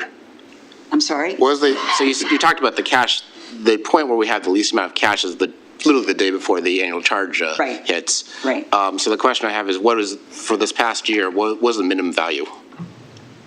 For the past year? Yeah, for say, June 30th, right before the annual charge hits, or whatever that date is. Yeah. What was the minimum value for cash? The low point this past year was, I want to say around $12 million. That was the low point this past year. And what would that projection be for next year, if you have an idea? Next year, it's less than 5. Okay, thanks. It has to do, too, with when your payrolls hit. It gets very detailed in June, July, when you have 3 payroll months and that sort of thing. And the other question I have is, what's our interest rate on the line of credit, the current interest rate? Well, we don't, we pay 18 basis points, 18 basis points over SOFR for our uncommitted use of the line of credit. That's all we pay right now, is because we're not using it. But if we had to borrow, we would be paying SOFR plus 115. 115. So I looked that up. So it's SOFR today was 5.3, and with 115 basis points, that would put us at 5. Yeah. 6.8. 6.4. I'm sorry. 6.4. And that's right. Obviously that's a floating. It's a floating number, right. But it's a number that may or may not go up, or may not go down in the next year or 2 or 3. Right. Yeah. That's right. Okay. So just closing thoughts and where we are. I just wanted to recap that we took the strategic priorities that you set. We factored them into this and used that to frame these results that you have in front of you. We also looked at the community input. We heard from about 300 people in the first survey.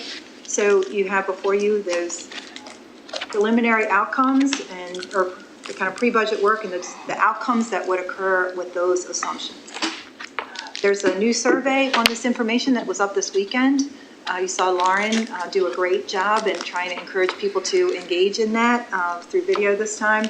And we have a special info session on November 2nd, which is our webinar format for community members to participate and ask questions about this current budget process.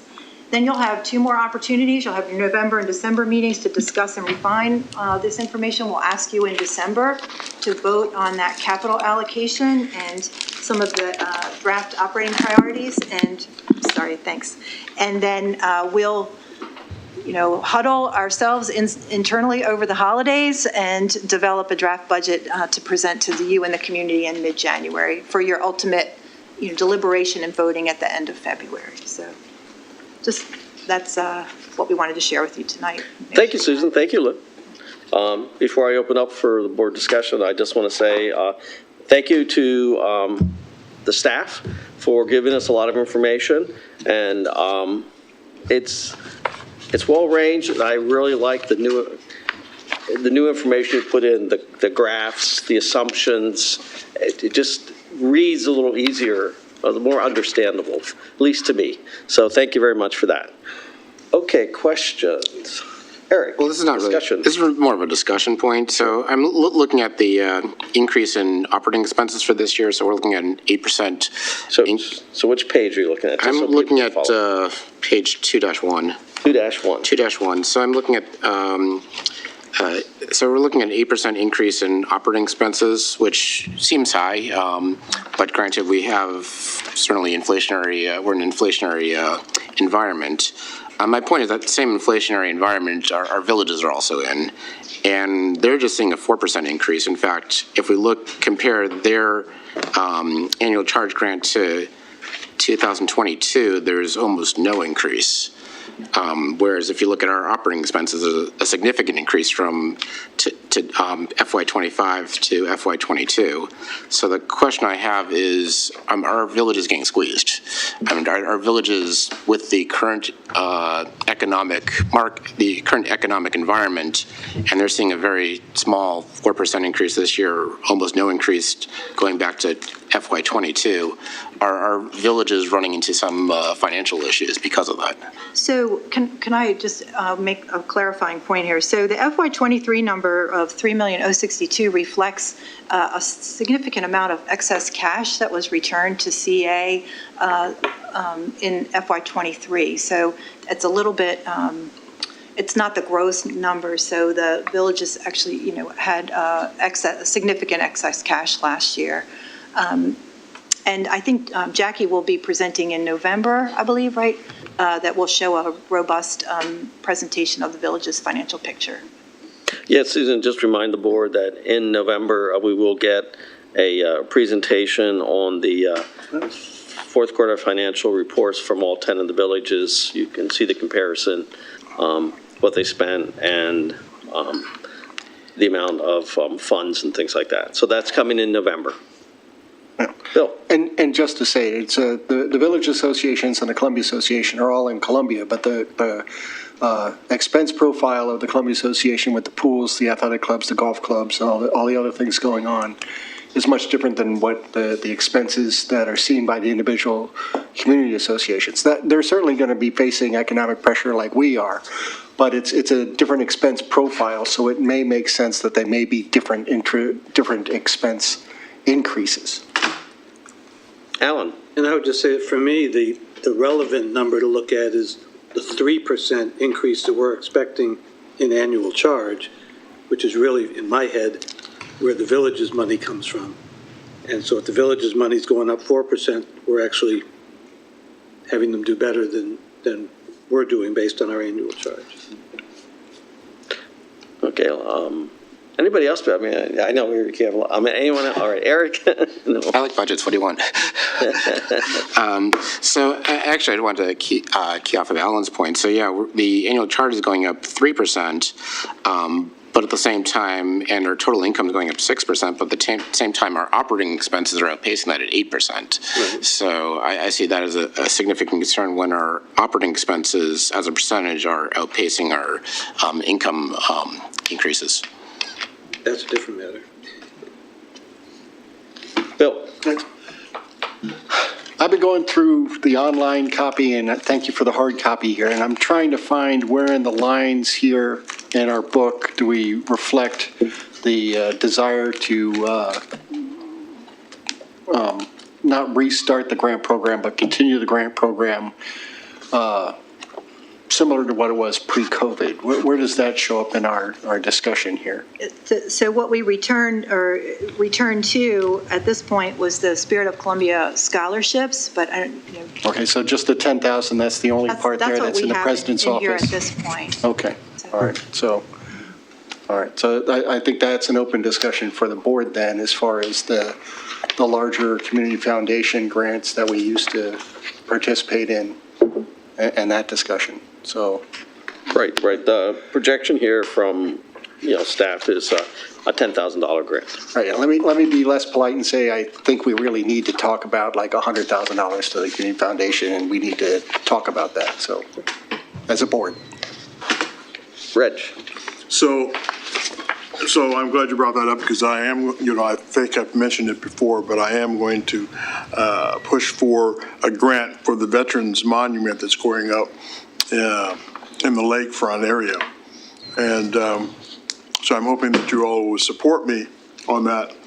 And I'm really, I'd like to ask, should I be asking now, or for how much, or? Well, you need to let the board know so we can have a discussion. So I'd like to at least, ask for $100,000 donation or grant for the monument. What is the total cost of the monument? The total cost of the monument, I believe, is, you know what, I'm not even going to say, I'm going to have to go back and check. I don't have that information right here in front of me.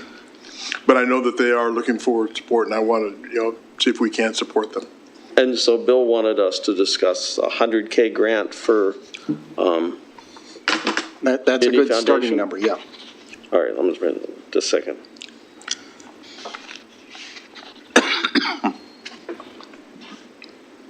Sorry, Bill, I'll try to get that for you.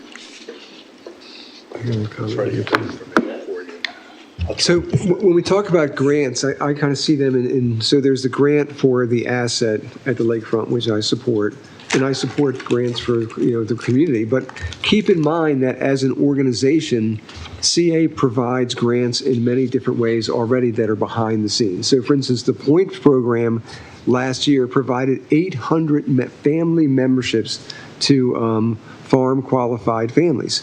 Do you know how many low? It's a little over 2,000 income qualified memberships. CA memberships. And so when we are directly providing value to residents who need it in Columbia. So from my perspective, when we look at, there's the asset grants and the grant that would go to Columbia. What's the name of that again? The Community Foundation of Howard County. So we'd have to make a decision. Do you put that money there and have them decide where it goes? Or do we sit here and say, look, we want to make the Point program bigger, or we want to do more memberships, or we want to do, low-cost camp programs. So, and from my perspective, we are already doing so much in the community for residents, not just those that have money, but those that don't, that they would reach. So that's just, Susan's trying to butt in on me. That's okay. I wanted to say, but I also, when we met in September, I also noted that the village community associations last year reported that they gave almost $110,000 in grants as well. So buried in that annual charge share line is $110,000 of grants to the community as well. Alan, and then Strikes me that Sky. there's also a possibility to do some cross-fertilization, like, and I'm not saying pro or con for us to make a donation to the Vets Memorial, but if it's going to be there at the lakefront, we could put up, make it more obvious that this is happening and make it easier for the community to donate. So be a vehicle to help that happen, even if, either in addition to, or even if we decide not to put direct dollars into it. Sky? Can I change the subject a little bit?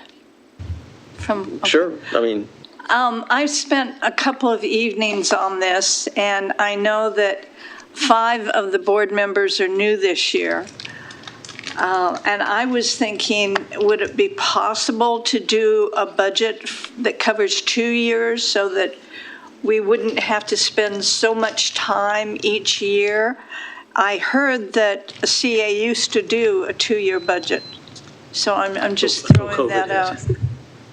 So we would love to get back to that 2-year cycle, but we just, we talked about it as a team thoroughly, and just don't feel like there's enough certainty or kind of solid footing right now move to 2 years. Maybe next year, we would love to do that as well.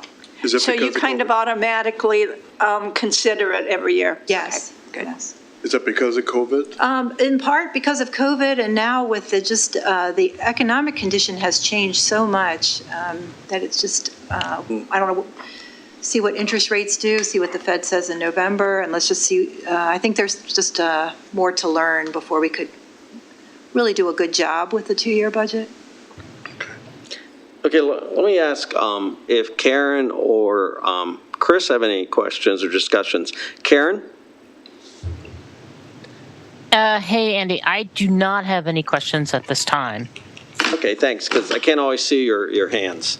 Chris, anything you want to add or? No, I've been looking over it and had the chance to go over it with a fine-tooth comb, so I'm glad that we're going through it now like this. So I will definitely let you know if I have some questions here. Thank you. Diedrich, anything you want to add? But before I go on back to other questions, I just want to give people a chance. Okay, Eric, I know you had your hand up. Yeah, so a question. So the $3.6 million, so we're expecting an increase in net assets of $3.6 million. Looking back at the previous budgets, with compare actuals versus budgets, how do the actuals tend to line up versus the budgets? Do we beat the budget? Do we fall short of it? Historically, like the last couple of years, how well do we do versus the budget? So we usually beat the budget. We don't usually beat it like we did in FY22. We did not budget a $10 million bottom line, but we had that. The grant? The grant, we got the tax credit and grant money that year, the COVID dollars. So that was unusual. But And yeah, we got both federal and state. Yes, we did. Money. Yeah, in that year. That's why we got. Right, but we generally do better, but not like that. On a typical year, how well do we do better? How much do we do better? That's a weird year, but typically, like. I could research that and get back to you. Okay, thanks. Alan? Looking back at your pre-budget strategic priorities and desired outcomes, we've talked about a few of them. And I don't need you to go into great detail, but I'd love an example around particularly the first three at the bottom of page 1.1, the infrastructure, accessibility, and affordability. If you could just give an example of where in the budget that shows up, or particularly I'm thinking of changes where you emphasize these things. So, so on the board strategic priorities that start with infrastructure, is that what you're referring to, Alan? And those yes. 6 or 6? Yes. Okay. So for infrastructure, the most obvious examples are on the capital budget, where there are planned capital repair and replacement of pathways, bridges, tot lots. There's work in HVAC systems. So there, that's very clear. Are these the results of a plan or a result Yes, of and a perceived so- need? No, so in the overview, I should have pointed that out, I don't have it on the slides, but at the very beginning, tab 1 of the document, there's a 6 or 7 page summary or overview of the budget, and it talks about, we included this time a lot of information on how the capital projects are selected and where the various plans that are used to. 1-5. Yeah, thank you. So there's facility condition assessments, there's an HVAC mechanical index, we have a roof database, there's replacement cycles and inspections of bridges, playgrounds. Great, thank you. So there's a fair amount of. There, how about accessibility? So accessibility, that is described as increasing, as you hear, resident participation. The one example was that the board noted was resident memberships, but this is, and making things easier to promote engagement. So I think there's a couple things here. One is the CRM initiative. So, making the technology interface with the community better is something that is a significant investment in this budget. Also, just and there's probably programmatic things that you've got factored in that I don't even have the details both on. for accessibility and affordability. there is programmatic. We're doing a lot more out in the community. Like last summer, just it continues on, but we did yoga in Symphony Woods. We did dancing under the people tree. We do Columbia Moves with CA, which is free programs. So there's a lot of things where the team is getting out and promoting. We've also, historically income qualified discounts have only applied to aquatics and camps. Those are being expanded to all of our programs in the coming year. Those are just a couple examples. Thank you. So, and I would say, we have to get this to you, Diedrich, the presentation that we did in September has a chart of a lot of those accessibility and affordability points in it. Great, thank you. CAY. Yeah. That's helpful. I think the infrastructure also ties directly back to our strategic plan where we had to list our assets and figure out a replacement schedule for everything. That was part of, that's, I think, a part of the success of the last strategic plan. Okay, Diedrich. This question might be a little bit out of place, but just wondering, as you're talking about CA's outreach, I'm just wondering, how much does CA use the schools in Columbia area as ways of outreach? I've recently joined our Wild Lake Middle PTA, and I'm kind of surprised how much they're doing in trying to serve different types of needs of the families. And just wondering, is CA working with schools as part of the outreach? Is that? So we have, as Dennis mentioned, we have the CA Points program, which is a program where students, families in the free and reduced meal program can earn a free membership for their family. So we have extensive contact with all the Columbia schools there. We work with, we have our before and after school daycare program, which is in 20 of the schools. And so we work closely with the schools there. Working with the school district is a little challenging. So we have to work with each individual schools. Yeah. And, I'll just give an example of Oakland Mills. Tom at the ice rink has them over and invites them over to the ice rink for programs. So there's a lot of outreach to the schools. Thank you. Okay, Skye, and then Alan, and Reg, and Eric. And time's up. I have two questions. Last year, the board decided to donate $100K to IAT and an additional 100 when they met certain requirements.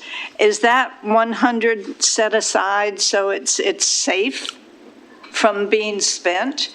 And secondly, there is money set aside for inspections and assessments. Is there money set aside for fixing what they find that needs fixed?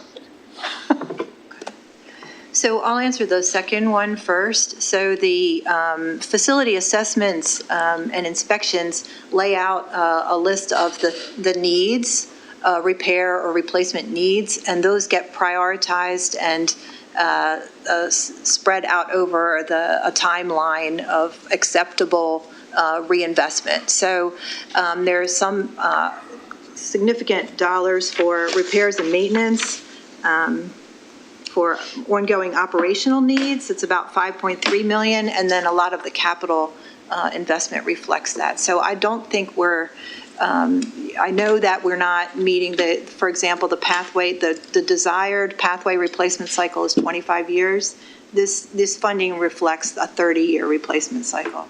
But most of the other major assets are within that planning cycle, I believe. So, okay.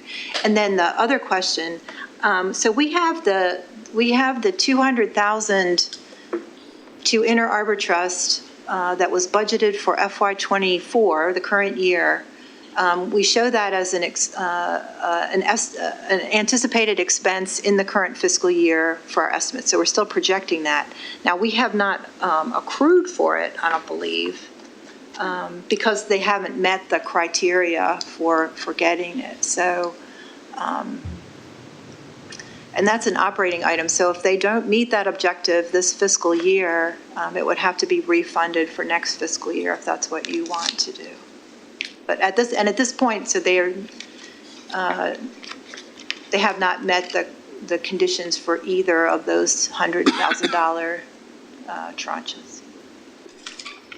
Rich? I'm waiting for my buddy to grab my hand again. Got a couple of questions. First one is, one question, one comment. For the schools, I'm very heavy into the PTA and that, and also in the state PTA. So a lot of the schools here in Howard County, the ones that are in particularly Columbia, usually go to the villages and say, hey, I'm part of your area. Would you donate to me? And so the villages donate sometimes $500, sometimes $1,000, sometimes $1,500 to an individual PTA. So they provide. That's really CA working to do that in a lot of ways. So the CA gets every time the village does that. The CA actually gets kind of credit from the community. So, oh, look what CA is doing for us. So it kind of evens out a little bit. The other thing, I'm sorry, We're out of time, so I'm going to add 20 minutes. Okay. Add 20 minutes. So keep going, Reg. Okay, so the question I have for us is, and I'm not sure whether this is a Dan question or a Dennis question, but I've had a couple residents reach out to me and say, hey, they have children that are have special needs, and they've joined the after-school care that CA runs, and they've asked, hey, we can't get our kid in because there's not enough helpers, teachers, or whatever that participates. And they've asked, can CA add more, hire more, depending on, if a school has a child that needs that kind of service. Is that available to them? Is that something that we need to budget? How does that work? I'm accepting applications. As difficult as lifeguards are, qualified staff for school aid services is 10 times harder. Just look at what's happening in the teacher shortage. And I will tell you that it's harder to work in our before and after school daycare program. According to the state, the requirements are stiffer than it is to be a teacher. So we would love to be able to provide, like our programs are only running at half capacity because we can't staff. We have wait lists that we can't fulfill because we cannot get staff. And it's not, again, it's a national problem. You just see all the teacher issues, and essentially we have to hire teachers. So we are trying to serve everybody we can, but we are highly constrained by staff. So we're back to the lifeguard scenario. Okay, thanks. Eric? Yeah, getting back to the points program, are we doing anything to expand the points program to schools that aren't covered on the points program, such as Clarksville Elementary, which has students from both River Hill and Harper's Choice? We are 100% focused on all the Columbia schools and getting those solidified, and then the board, we can have that discussion later about going outside of Columbia. Clarksville Elementary has students from both River Hill and Harper's Choice. I think most of their encapsulation area is River Hill and Harper's Choice. I have a meeting with the public schools coming up about the points program, and I'll talk to them and inquire about their participation at those schools. And I don't think it's the only school that has significant number of students from Columbia that's not captured yet. No, I think you do have to realize that it's a joint effort. The school has to be willing to work with us, and sometimes the schools have not been willing to work with us. It's just... Understood. I just want to make sure that just because a school might not physically be in CA, doesn't mean it doesn't have a huge CA population attending it. I'm meeting with the liaisons soon. Thanks. Can we get a clarification on who are you meeting with? Mary Schiller and I forget the other name. Okay. Can we get a clarification on what school is in CA? That sounds like some vagary that may be misinterpreted. What does that mean, Eric? I was just referring to the list of schools that are covered by the points program, and so my point was schools like Clarksville Elementary are not covered, even though they have a huge attendance area from both River Hill and Harper's Choice. Well, I think what you were saying was schools that sit within CA assessed property. They are not CA assessed. I'm just trying to make sure we nail that down. I don't think we can assess the school anyway. We don't have any schools. Okay, so staff has presented us with a number of assumptions. we've got a little bit of questions and discussions. So far, all I hear from the board is two items to bring up at November, and it's, one is a 100K grant for the possible Veterans Monument, and the other is a possible 100K grant for Community Foundation. Is there anything else the board would like? In particular, is there anything else the board wants to discuss where they would need some additional information from staff? Because we got to get it for our November meeting. Okay, Alan goes up. He's first, then Bill. I actually heard a larger question that was about the grants program, and I heard specific and maybe another specific, but I heard a larger question is, how do we want to fund grants at a higher level? The next question would be, where do they go? And then the other question, the staff could be helpful, that's a board question. Right. The staff could be helpful with is, what are the trade-offs? If we say, yes, we want to fund 100,000, 200,000, 500,000 more of grants, where could that come from? And what would be the impact to the budget? So if we knew that going into our discussion, it could save some time, rather than us coming to a decision, then the staff having to say, well, here's the impact. Okay, good idea. Oh, wait, Bill and then Eric. I just want to note Karen has her hand up also, so. Okay, sorry, Karen. Thank you. Something that I think I'd like to have a discussion with the board, and it relates to the total cost for the staff, is that I think that we need to start a number of outreach initiatives on a couple of different topics. And maybe those topics can be debated amongst the board as to what they are, but there's a lift to rent a space, get the staff to support, do any kind of like surveys before and after, or those kind of things for large discussions that are, issues in the community that we need to discuss. One that comes to mind for me is that we have a complete lack of journalism and news reporting in this county. And that's not directly related to the Columbia Association, but nobody else is willing to take this up. And I think that if nobody else will, we should at least take a first stab at it and try and define how we can get to a point where we're actually getting news on a regular basis in this town. There would be some cost or expense to supporting some sort of, town hall meeting associated with that. Or we could talk about ways to improve, various aspects of what we do here. Reinvigorate some of the master plans that we've done that have been on the shelf for 10 years or more, update them and have them looking forward to where we are moving in the future.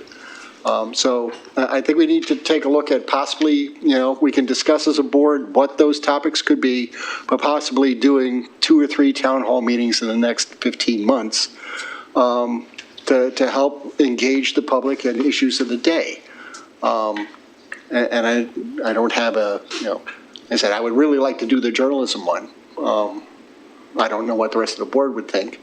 But I think that type of mechanism is something we need to get back to now that we can meet in groups in public. And I think it's very helpful to do those things. I know the aquatics master plan, the pedestrian and bicycle master plan, all of those processes were very helpful, very engaging. I think the public had very positive opinions of those, and the product that came out of all of those things, each of those plans or initiatives, were great for guidance for the board moving forward.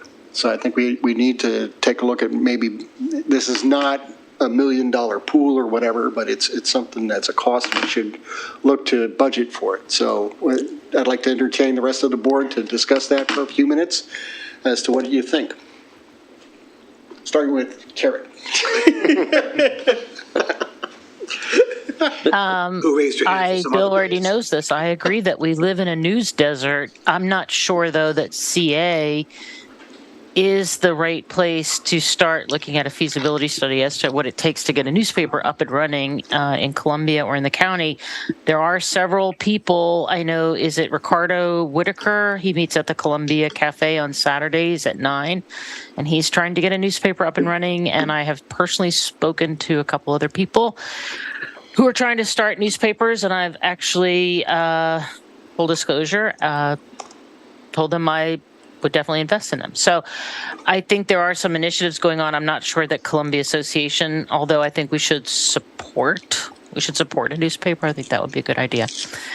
My question for the budget here, Eric, is Andy rather, I want to make sure that it's included is that my request about making the pools free in July is not included in what we just watched and what we just went through here. And that is something I really want to see if that's feasible or not. And I don't feel like that was presented here, and maybe Susan's group just hasn't gotten to it, but I don't want that to be forgotten. So your idea was outdoor pools free in July, the whole month? The whole month of July. Well, honestly, I'd like to see. I mean, who was I talking to the other day? When Rouse first built the pools, the idea was that they would be free. They would be entirely free within a couple years. That didn't turn out to be possible. However, I think with the climate emergency that we're under, and July continuing to get hotter and hotter, I would like the pools to be free for residents who are living on assessed CA property. Whether they're paying an assessment or they're a renter on assessed property, I would like our residents to have free pools in July. Okay, we'll probably have to have a budget analysis on something like that. All right, Bill, back to your question. Do you have I don't want to discuss the specifics of it, but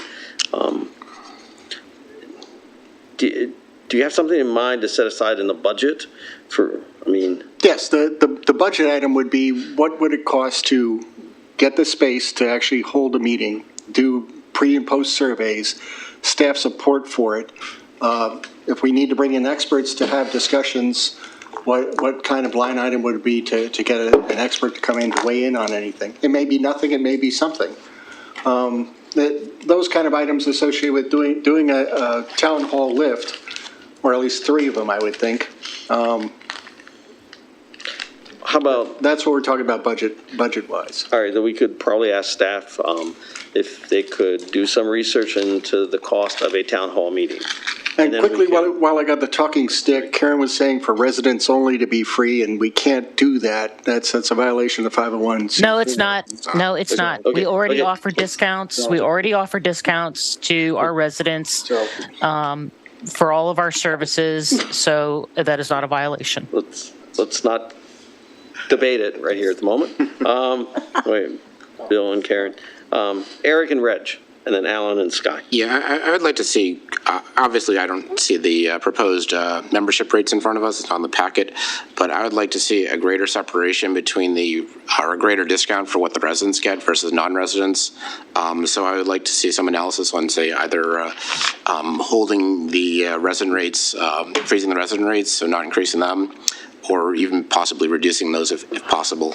And also to go along the lines of what Bill's talking about for a newsletter, actually River Hill has a very good newsletter that we produce every month, so that might be something that we could leverage off of.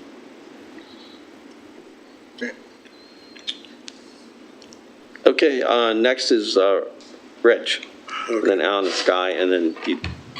Couple things. One is I support what you're saying. I think we ought to have place where we can go and have people come in and talk, listen to us and us listen to them, speaking tour or whatever. But as a board members, be able to go and have residents come in and say, look, this is what we're looking at, so they can talk with us and have a conversation. That's one thing, and so I support that. Second thing is, and I don't know I know we're talking about working on our trails or pathways to a certain extent. What about widening them up? And the reason I ask is because I've been asked by 2 residents about widening up the pathways, because one resident was on her motorbike or electric bike, and got knocked off by a resident just because she was on the trail, and want to know, hey, can we get the trails widened up a little bit? Are we looking to do anything like that? Is that something that, is talked about in the budget, maybe not next year, but the year after? So if I remember correctly, the board adopted a policy that kind of categorized our pathways into 3 different areas, and they each have different widths. Okay. And I think we're working toward it. Jeremy? Yeah, and I think we ran into some issues around getting the complications associated with increasing the imperviousness in open space, and that if we make them much wider, we're going to get into some potential red line issues with the county. But I can go back to Jason Heath and some other staff and get a better answer for you. But I think there are some complications with making them much wider than they currently are. Okay, I appreciate if you could let me know. Alan? Yeah, I'm unclear about what our process is right now, because what I'm hearing is getting dangerously close to, if any one of us has an interesting idea that we want to, that ends up being a mandate on the staff to pursue it. So without weighing in on whether I support or don't support a town hall meeting or a radio station or a newspaper or increased pathways, whatever, I think we need to get clear about how we are going to decide what we are going to ask the staff to come back to us with in November, because I don't think we're being clear now. That's a really good point. And what I was thinking is I'd get the list of all these, and then I would ask at the end here, board members, is this what you want staff to work on for the next meeting? And, just show of hands. Well, for the December meeting, right? No, November. When is the meeting in November? They only have November 9th. Two weeks. I will still be out of country. Yeah, well, we got It's 2 weeks though. right, a meeting in November, and then the final meeting in December, we're going to take the vote. And that is just 2 weeks from now. I know, so, right. 3. Well, whatever, but it's All not right. a month from now. But great point, Alan, thank you. Sky and then Diedrich. As far as the newspaper goes, the community college offers a journalism course. We might be able to tap into them for something. And of course, they publish a newspaper because they're a college. And secondly, they have a radio course and they have podcasts, so that might be something else we could tap into. And I had planned to bring up the idea of quarterly town hall meetings tonight. And some of them could be open, some of them could be topic focused, but I think that would get the word out to people who may not know about the board and the board meetings. All right, Diedrich. Yeah, and let me know if this isn't the right time to ask this type of question, and I can't find it, but I remember reading something about updating or increasing the amount of electric chargers for cars in the budget. That was somewhere in there, or am I making that up? We currently fund installation of EV charging stations through our Going Green allocation, and we're working through about 2 to 3 installations per year as our standard practice. And again, this might not fit for this conversation, but I'll ask, and then someone can pull me if this isn't the right time to ask this question. But are you doing, I think in the past it's mostly been CHAdeMO chargers, but it hasn't been the Tesla chargers, or they're calling them now NACS chargers. And I'm just wondering if there's consideration of doing the NACS Tesla charger. And I'm not saying that because we want Teslas. I'm saying that because that seems to becoming the standard, and it seems to last longer. So I'm just wondering if we're following that, or if we're continuing to do what has been put in the past, which seems to break more often and seems to be left behind for the future of electric cars. So currently our standard is the level 2 charger, which is very common. The Tesla fast chargers are significantly more expensive to both capitalize the charger itself, but then also to provide the power to operate the charging station. So it's much more effective for us to. Sorry, when I say the Tesla charger, I don't mean supercharger versus level 2. I mean, there's different type of plugs. Mm-hmm. There's CHAdeMO plugs. There's one other type of plug I forget, and then you can call it the Tesla plug or the NACS. And most cars are moving toward the Tesla plug, and those types of chargers, it could be level 2 or it could be a supercharger, what have you, seem to last longer, don't break down as much, and it seems to be the future of. And so, again, I don't know if this is the right space for this, but I can follow up with you specifically on that later. Yeah. All right, Bill. Quick, Andy, just kind of piggybacking on Diedrich's question, which was from one of the community associations.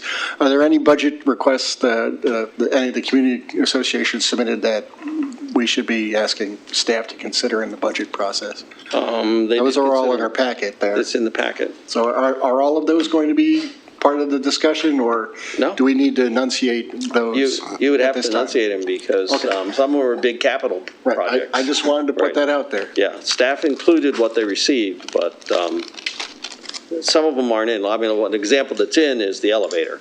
Yeah. Town center, but other things aren't in. Eric. So I know we've had a fairly large discussion that talked about a lot of things that we want to add to the budget.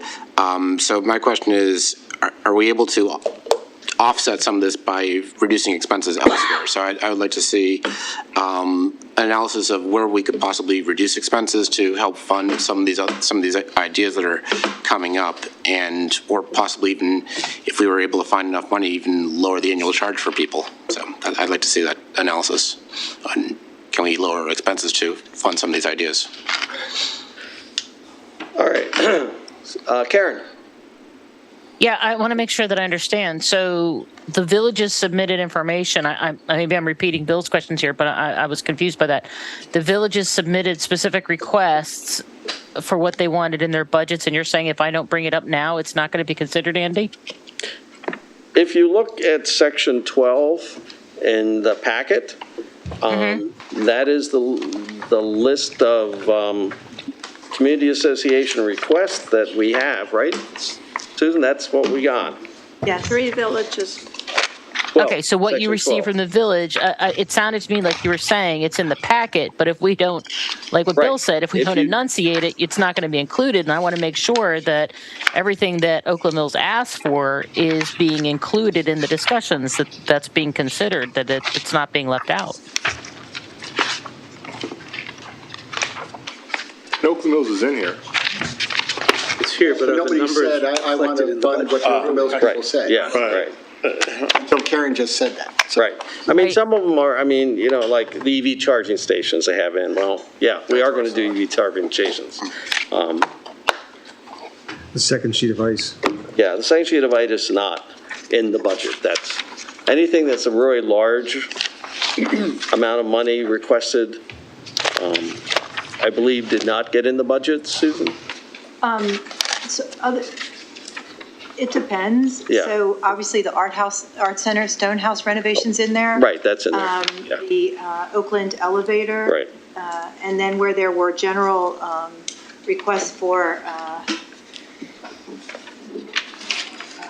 let's see, I have to look at like whether the specific tot lots are in the program. I guess it would depend on the condition of the tot lots. Right. But, Clemens Crossing, the splash pad conversions for wading pools are not in the budget for either McGill's Common or Clemens, and they're not in the short list either. Okay, so I think I was confused because I was thinking that that tonight was a discussion about the budget, that this isn't the final budget, but what you're saying is this is what you're proposing here, Susan. So maybe I'm not understanding properly. So the second sheet of ice, I get that, but I'm sorry, there was something else that was listed for Oakland Mills that I can't remember now. But I just want to make sure that. Like, that's what I want to make sure that the pools, my request for the pools and making sure that they're open for the entire season as well, that all of that stuff is in this budget. If this is what we're looking at, and it sounds to me like, Andy, there's no other chances for us to give feedback after tonight? Say that again, Karen? I'm kind of getting the impression that this is like it for us, like we can't give feedback after this. Well, I mean, remember the vote is in December, so we still have 2 meetings to talk about the budget and make changes if we want changes. But in December, we are going to vote, and once we set the big parameters, anything else is going to have to be tweaks. Okay. Bill and Alan, and then we're going to have to move on here. Yeah, and I just want to be clear that we have the workup that the staff has put together that we reviewed here during this meeting. If there is anything that's not in this workup that we want analyzed for the future consideration, the time to speak up is now, so that we can talk over the next 2 meetings about it.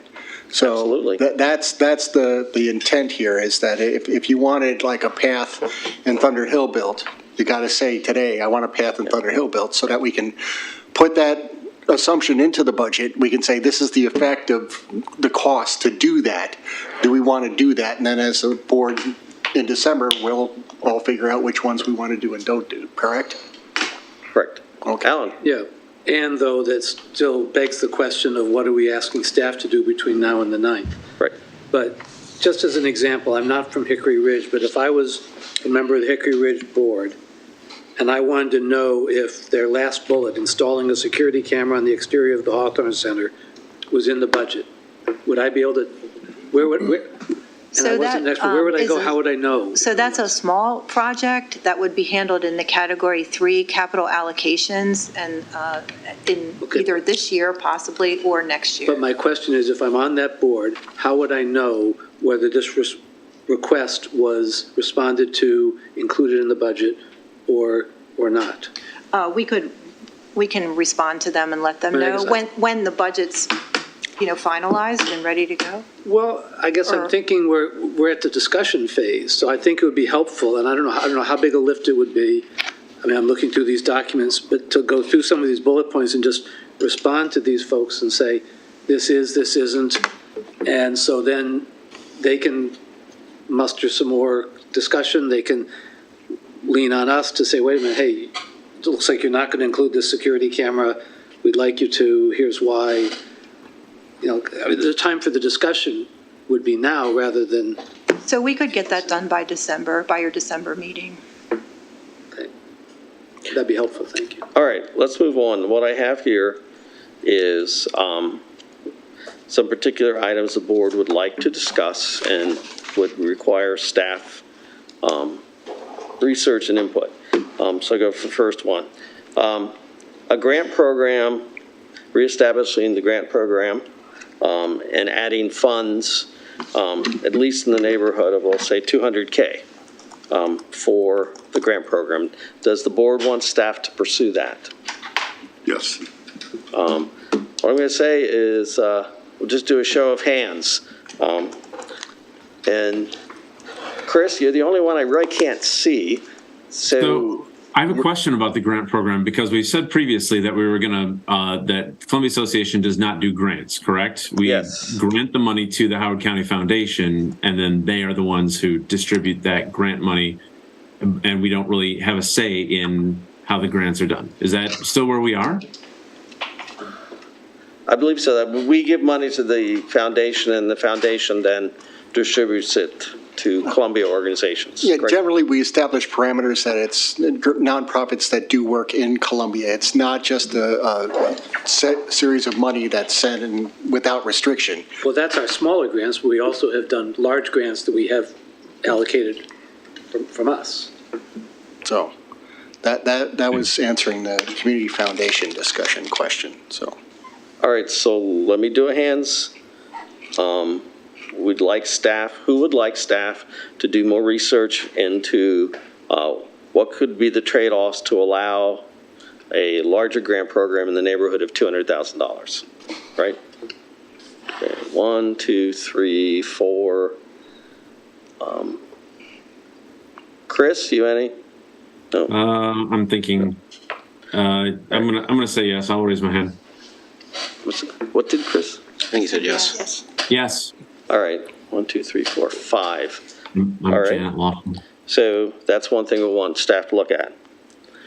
Okay, outreach efforts in terms of town hall meeting, finding out the cost of what it would be to run a town hall meeting. And I would say 3, just as a number.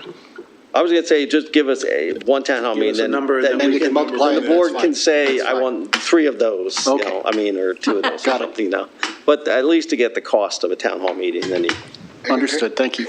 Question, would it make more sense to just have staff come back with the feasibility of how easy it is to go through all this versus trying to vote on this one by one? No, because we're meeting in November 9th, and some of this, they may be able to get some answers by. My concern is we could come up with something that's completely undoable. Well, I think we ought to give staff the leeway to say, wait a minute. Right. You come up with too big a list. Let's first go through and see what the board wants. All right, the outreach effort, 3 town meetings. Who is in favor of having staff look at that? 1, 2, 3, 5. Chris, we can't see you, so if you want to vote, you're going to have to vote by voice. I'll do the raise hand. Yeah, there's something going on with this. Okay, I see you now. I see you as Janet. Okay. Wow. Yeah. That's what it is. That's interesting. All right, yes, they won't. No. All right.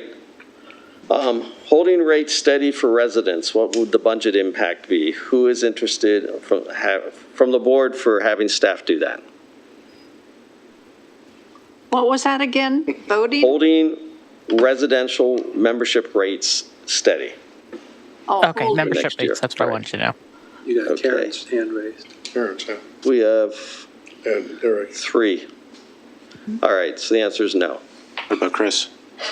I'm a hand down. I'm going to do raise hand if I Right, say I can, yes. I can now you can- see you his, can see him. now that I know that he shows up as Janet, I can see his hand. Oh, I see. Okay. There you go. Sorry. Outdoor pools free in July, impact on the budget. Which board members are interested in having staff research that issue? Just 3. We'll go 4. 4, okay. I would say no then, it's not a majority. All right, and then respond to village requests, that's going to be done by December. All right. So I want to thank everybody. What about, wasn't there a request for news something? Well, That was, part for of it. instance, topic for the town halls. Oh, We yeah, can that was discuss the what the town hall. topics are at a later Okay, time. thank you. I was wondering why you kept talking about both The together. budget, and just to be clear, I don't want CA to create a news organization. I You just want to be the discuss it. DJ, just come on. Okay. He wants to be CNN. I have one final administrative request. Would it be possible to take the requests coming from the villages and basically divide them up to what are capital things that the board would have to vote for and what are Cat 3 things that are just part of the budget that the board wouldn't vote on? Yeah, we'll make that clear in the Okay, response. thanks. Yeah, that's all part of the respond to the village requests. All right, so 2 things for staff.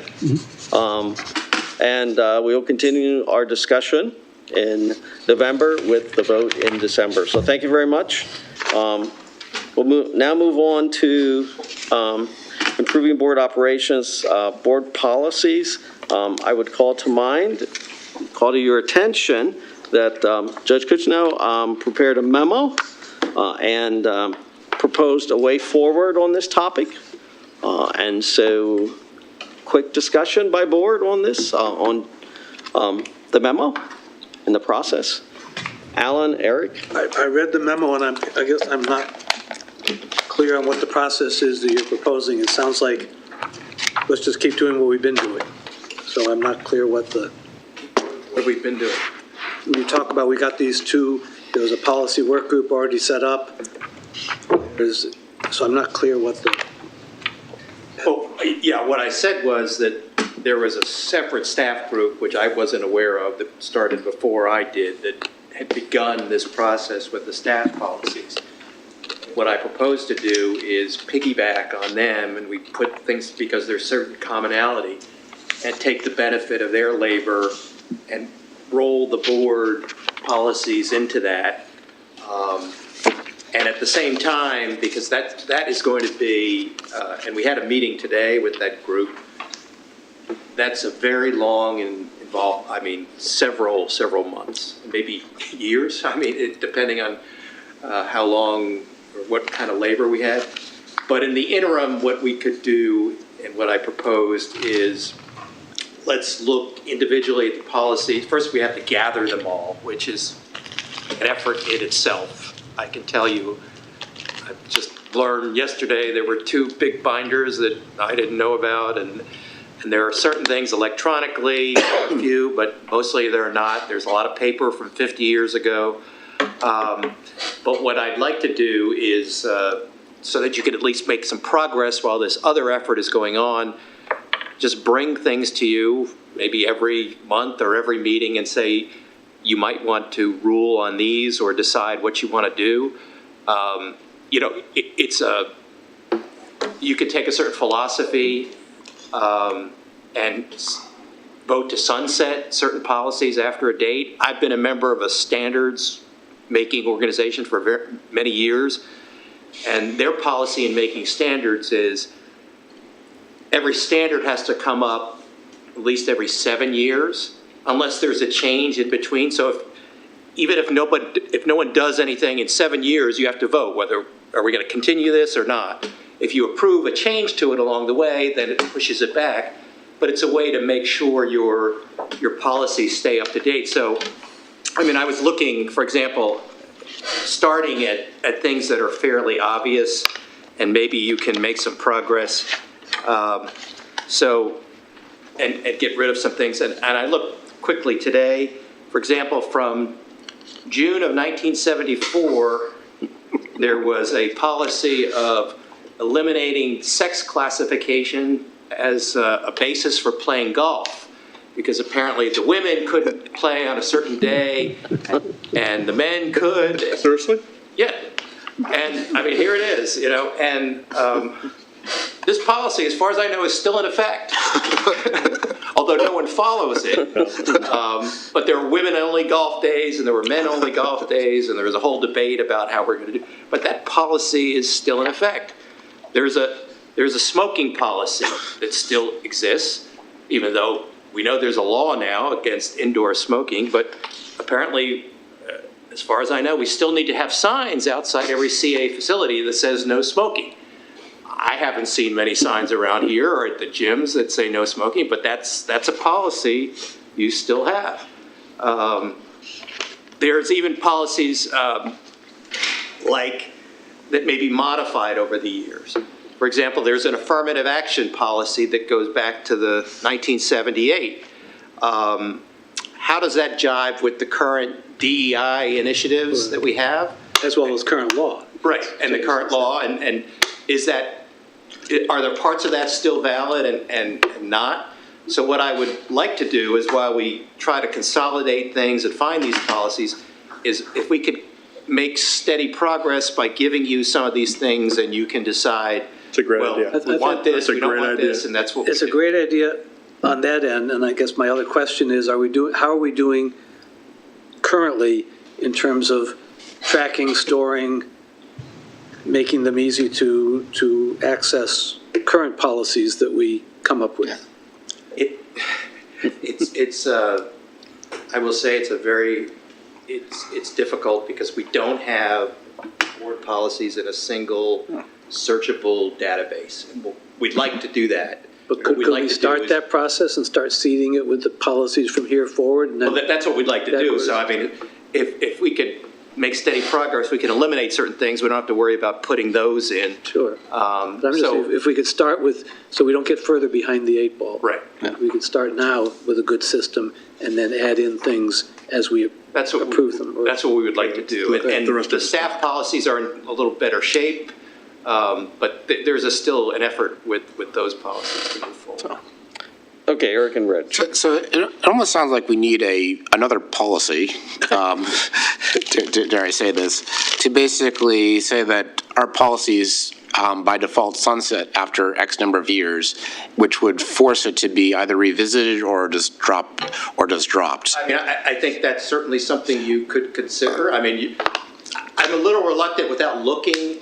I mean, you could say every policy over 20 years is automatically rescinded, but I don't know if that's without looking at them, there are some policies from 20 years ago that are good, and they should continue. Well, I guess where I'm going with this is, like, every new policy, it's passed on, say, 2023, it would tentatively get sunsetted 2030, which means, okay, the board should look at it in that fiscal year. Yeah, I mean, so that would be. You can approve, a resolution or whatever, discuss timeline.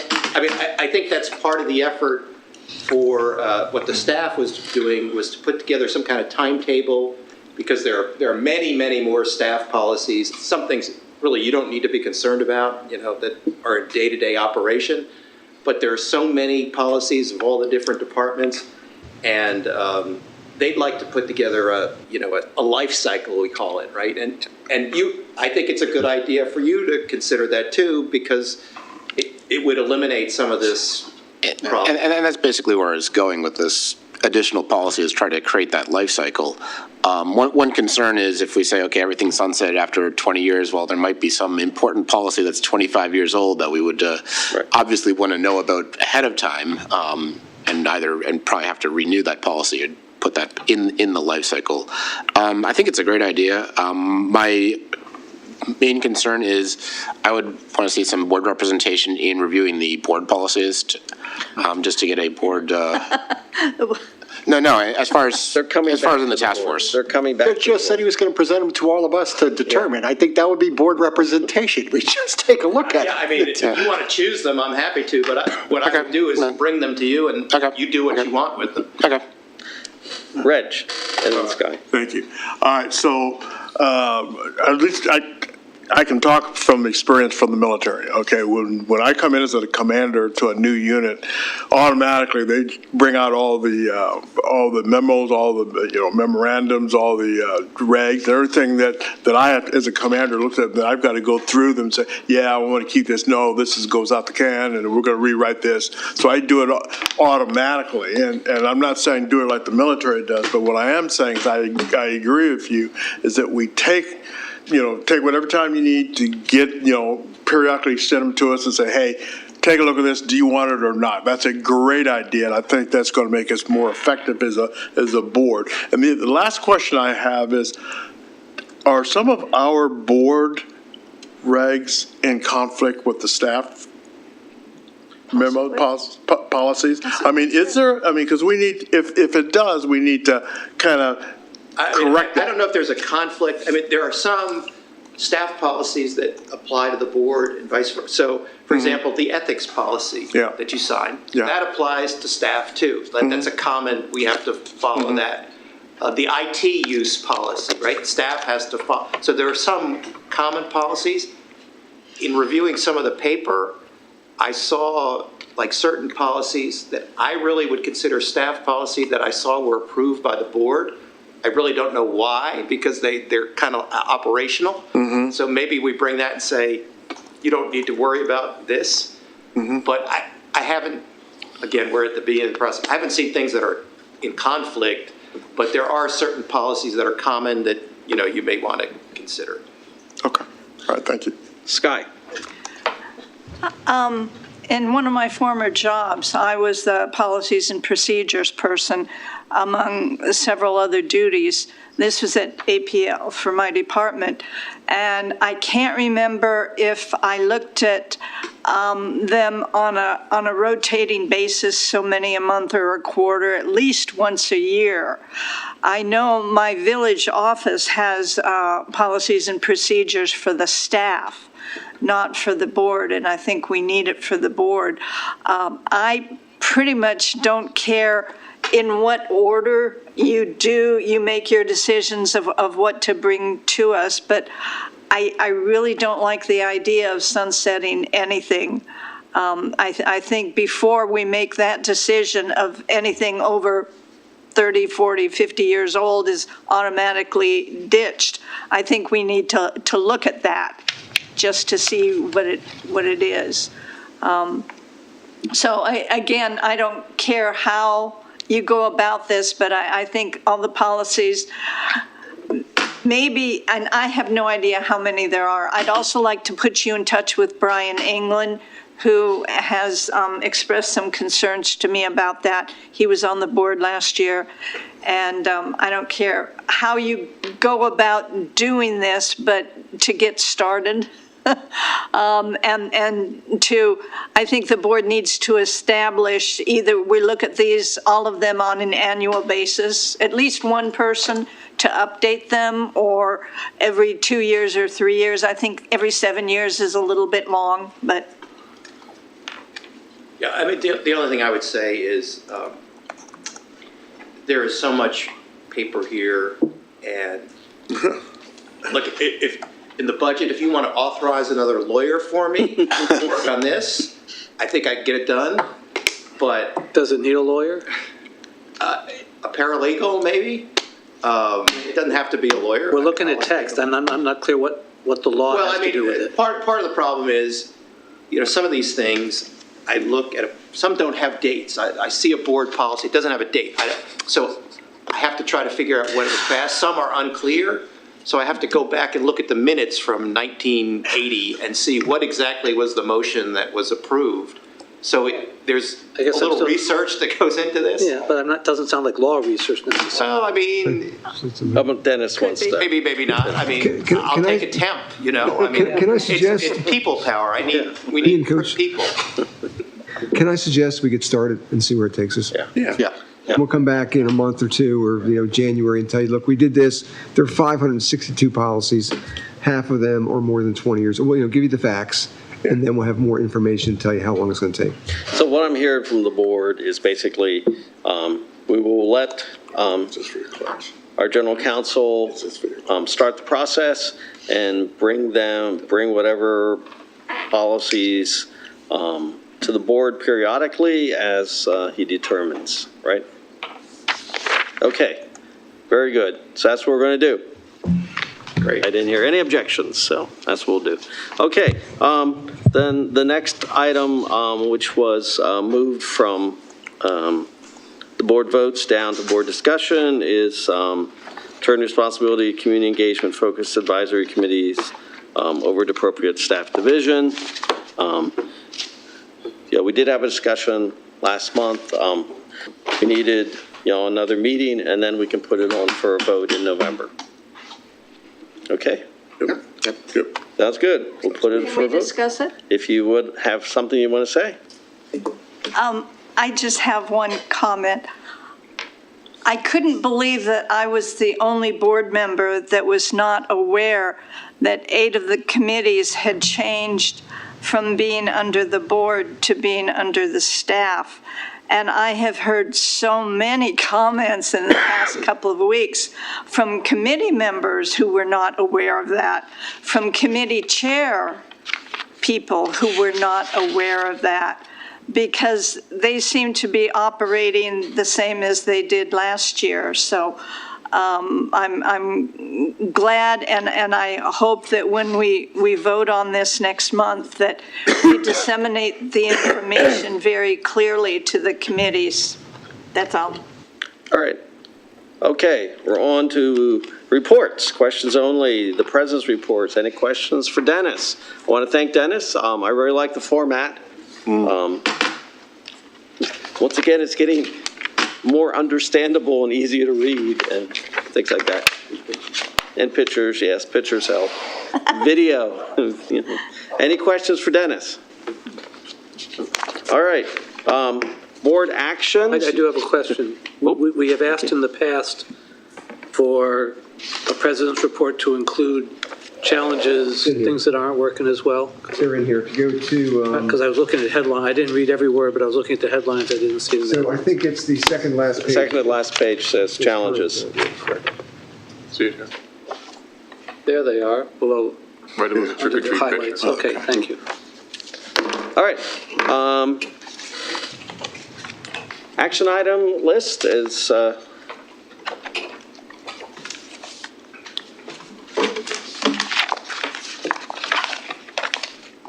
Any questions? No? All right. IAT report, any questions? Yeah. Okay, quick. Quick one. So are we going to have Nina come in and talk to us sometime? Or somebody from Inner Harbor Trust? I'll talk to you afterwards. You didn't read my message. You probably weren't able to open it. Yeah. Okay. Okay. But the answer is yes. Okay. No, I didn't know that. But okay, yes. We'll talk offline. Okay. Yeah. All right, and then the pre-filed state and county legislation, any questions? Okay, if not, propose new topics. All I right. got something. Chris, yes, Chris. Hey, just a couple of comments that were made during Resident Speak Out today by a couple different folks that they had written emails to to a kind of a all board members sort of a thing, and were saying that they did not get responses back. Is there a process in place or somebody who monitors for those kind of questions? Because Reg said, "Oh, I sent you an email from my private email," and somebody else said they had. Is there a better way to handle those kind of questions? Because, for instance, speaking about the science behind the Sewell's Orchard project or the pipe and building the retaining wall or I can't remember the word for it. That's not within the purview of the board, right? That needs to get passed on to individuals who are more familiar with what is actually going on there. So how should we deal with those kind of questions that come in?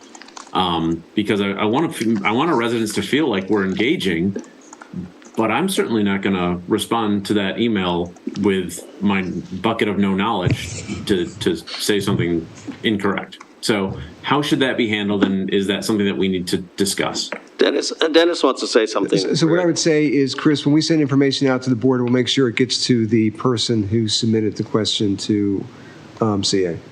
So for in this case, we'll make sure we put it on the web. I think we sent it out, but maybe we didn't. I don't remember. But regardless, when we have information out for the public, which it is out on the web, we'll get it out to the individuals who asked the question. I'll make sure that happens. Okay, yeah, I mean, we just heard it from two different folks today, and it's just bad optics, to have folks saying, I never got a response. And it's deserved. It should be part of our responsibility to make sure that they, not only that we respond, but they are aware of our response. So thank you, Dennis, I appreciate it. Okay, Sky and Reg. It's my understanding that the only people who can speak for the board are Andy or Dennis, and therefore that no board member should be responding to a resident's email on his own or her own. I know that's what we do in my village, and I think there are two grand email addresses. One, and correct me if I'm wrong, board@columbiaassociation.org, that goes to every single board member. And then there's board inquiry, which, and maybe that goes to Jennifer, and she kind of gives a preliminary and then passes it on to the board if the board needs to address it. And I forgot what else I was going to say. So, thank you. Rich. So I was hoping I had my hand up first, so I was waiting for you to call me because I wanted to be my buddy here. But to get straight, I want to make this absolutely clear. When I said, and Eric called me outside and talked to me about, but I want to be very clear here. I received an email from her on my email, my private email, which is none of your business. I received an email from her, and I answered her on my email, not from what I received from CA. Okay, I want that absolutely clear, because I did not go off to answering anything else other than a person, a resident, emailing me on my personal email, talking to me personally, and that's what I want to make that absolutely clear.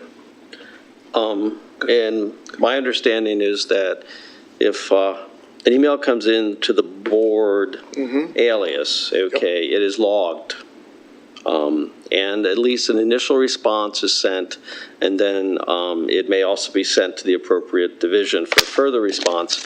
And then every month we get a summary of all those responses. Now, if it comes in a different way, okay, we don't have a way to track that. The board at all.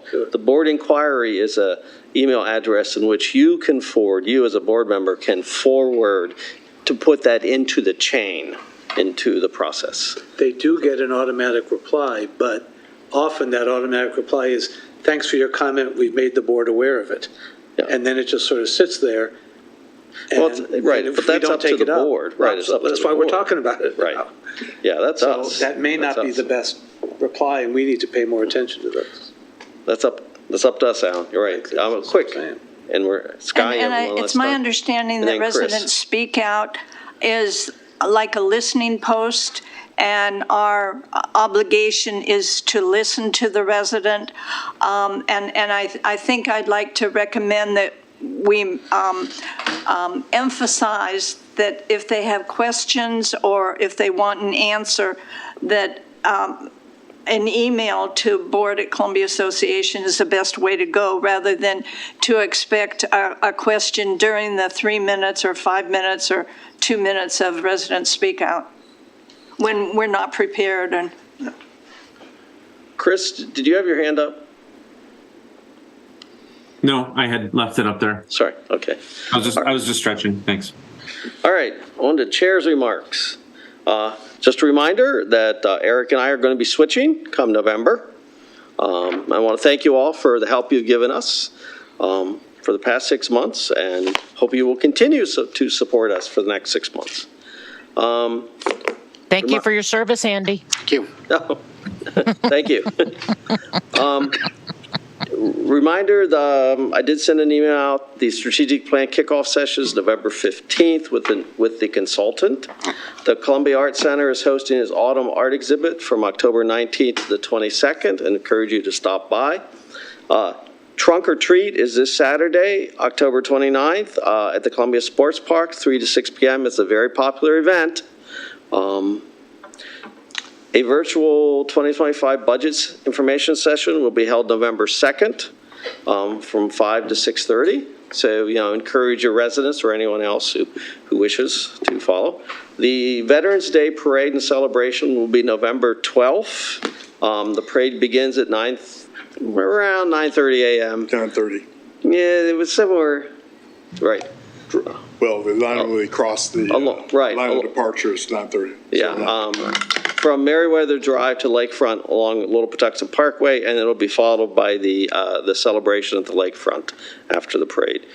And our November meeting will be November 9th, and the agenda and information packet will be posted on November 3rd.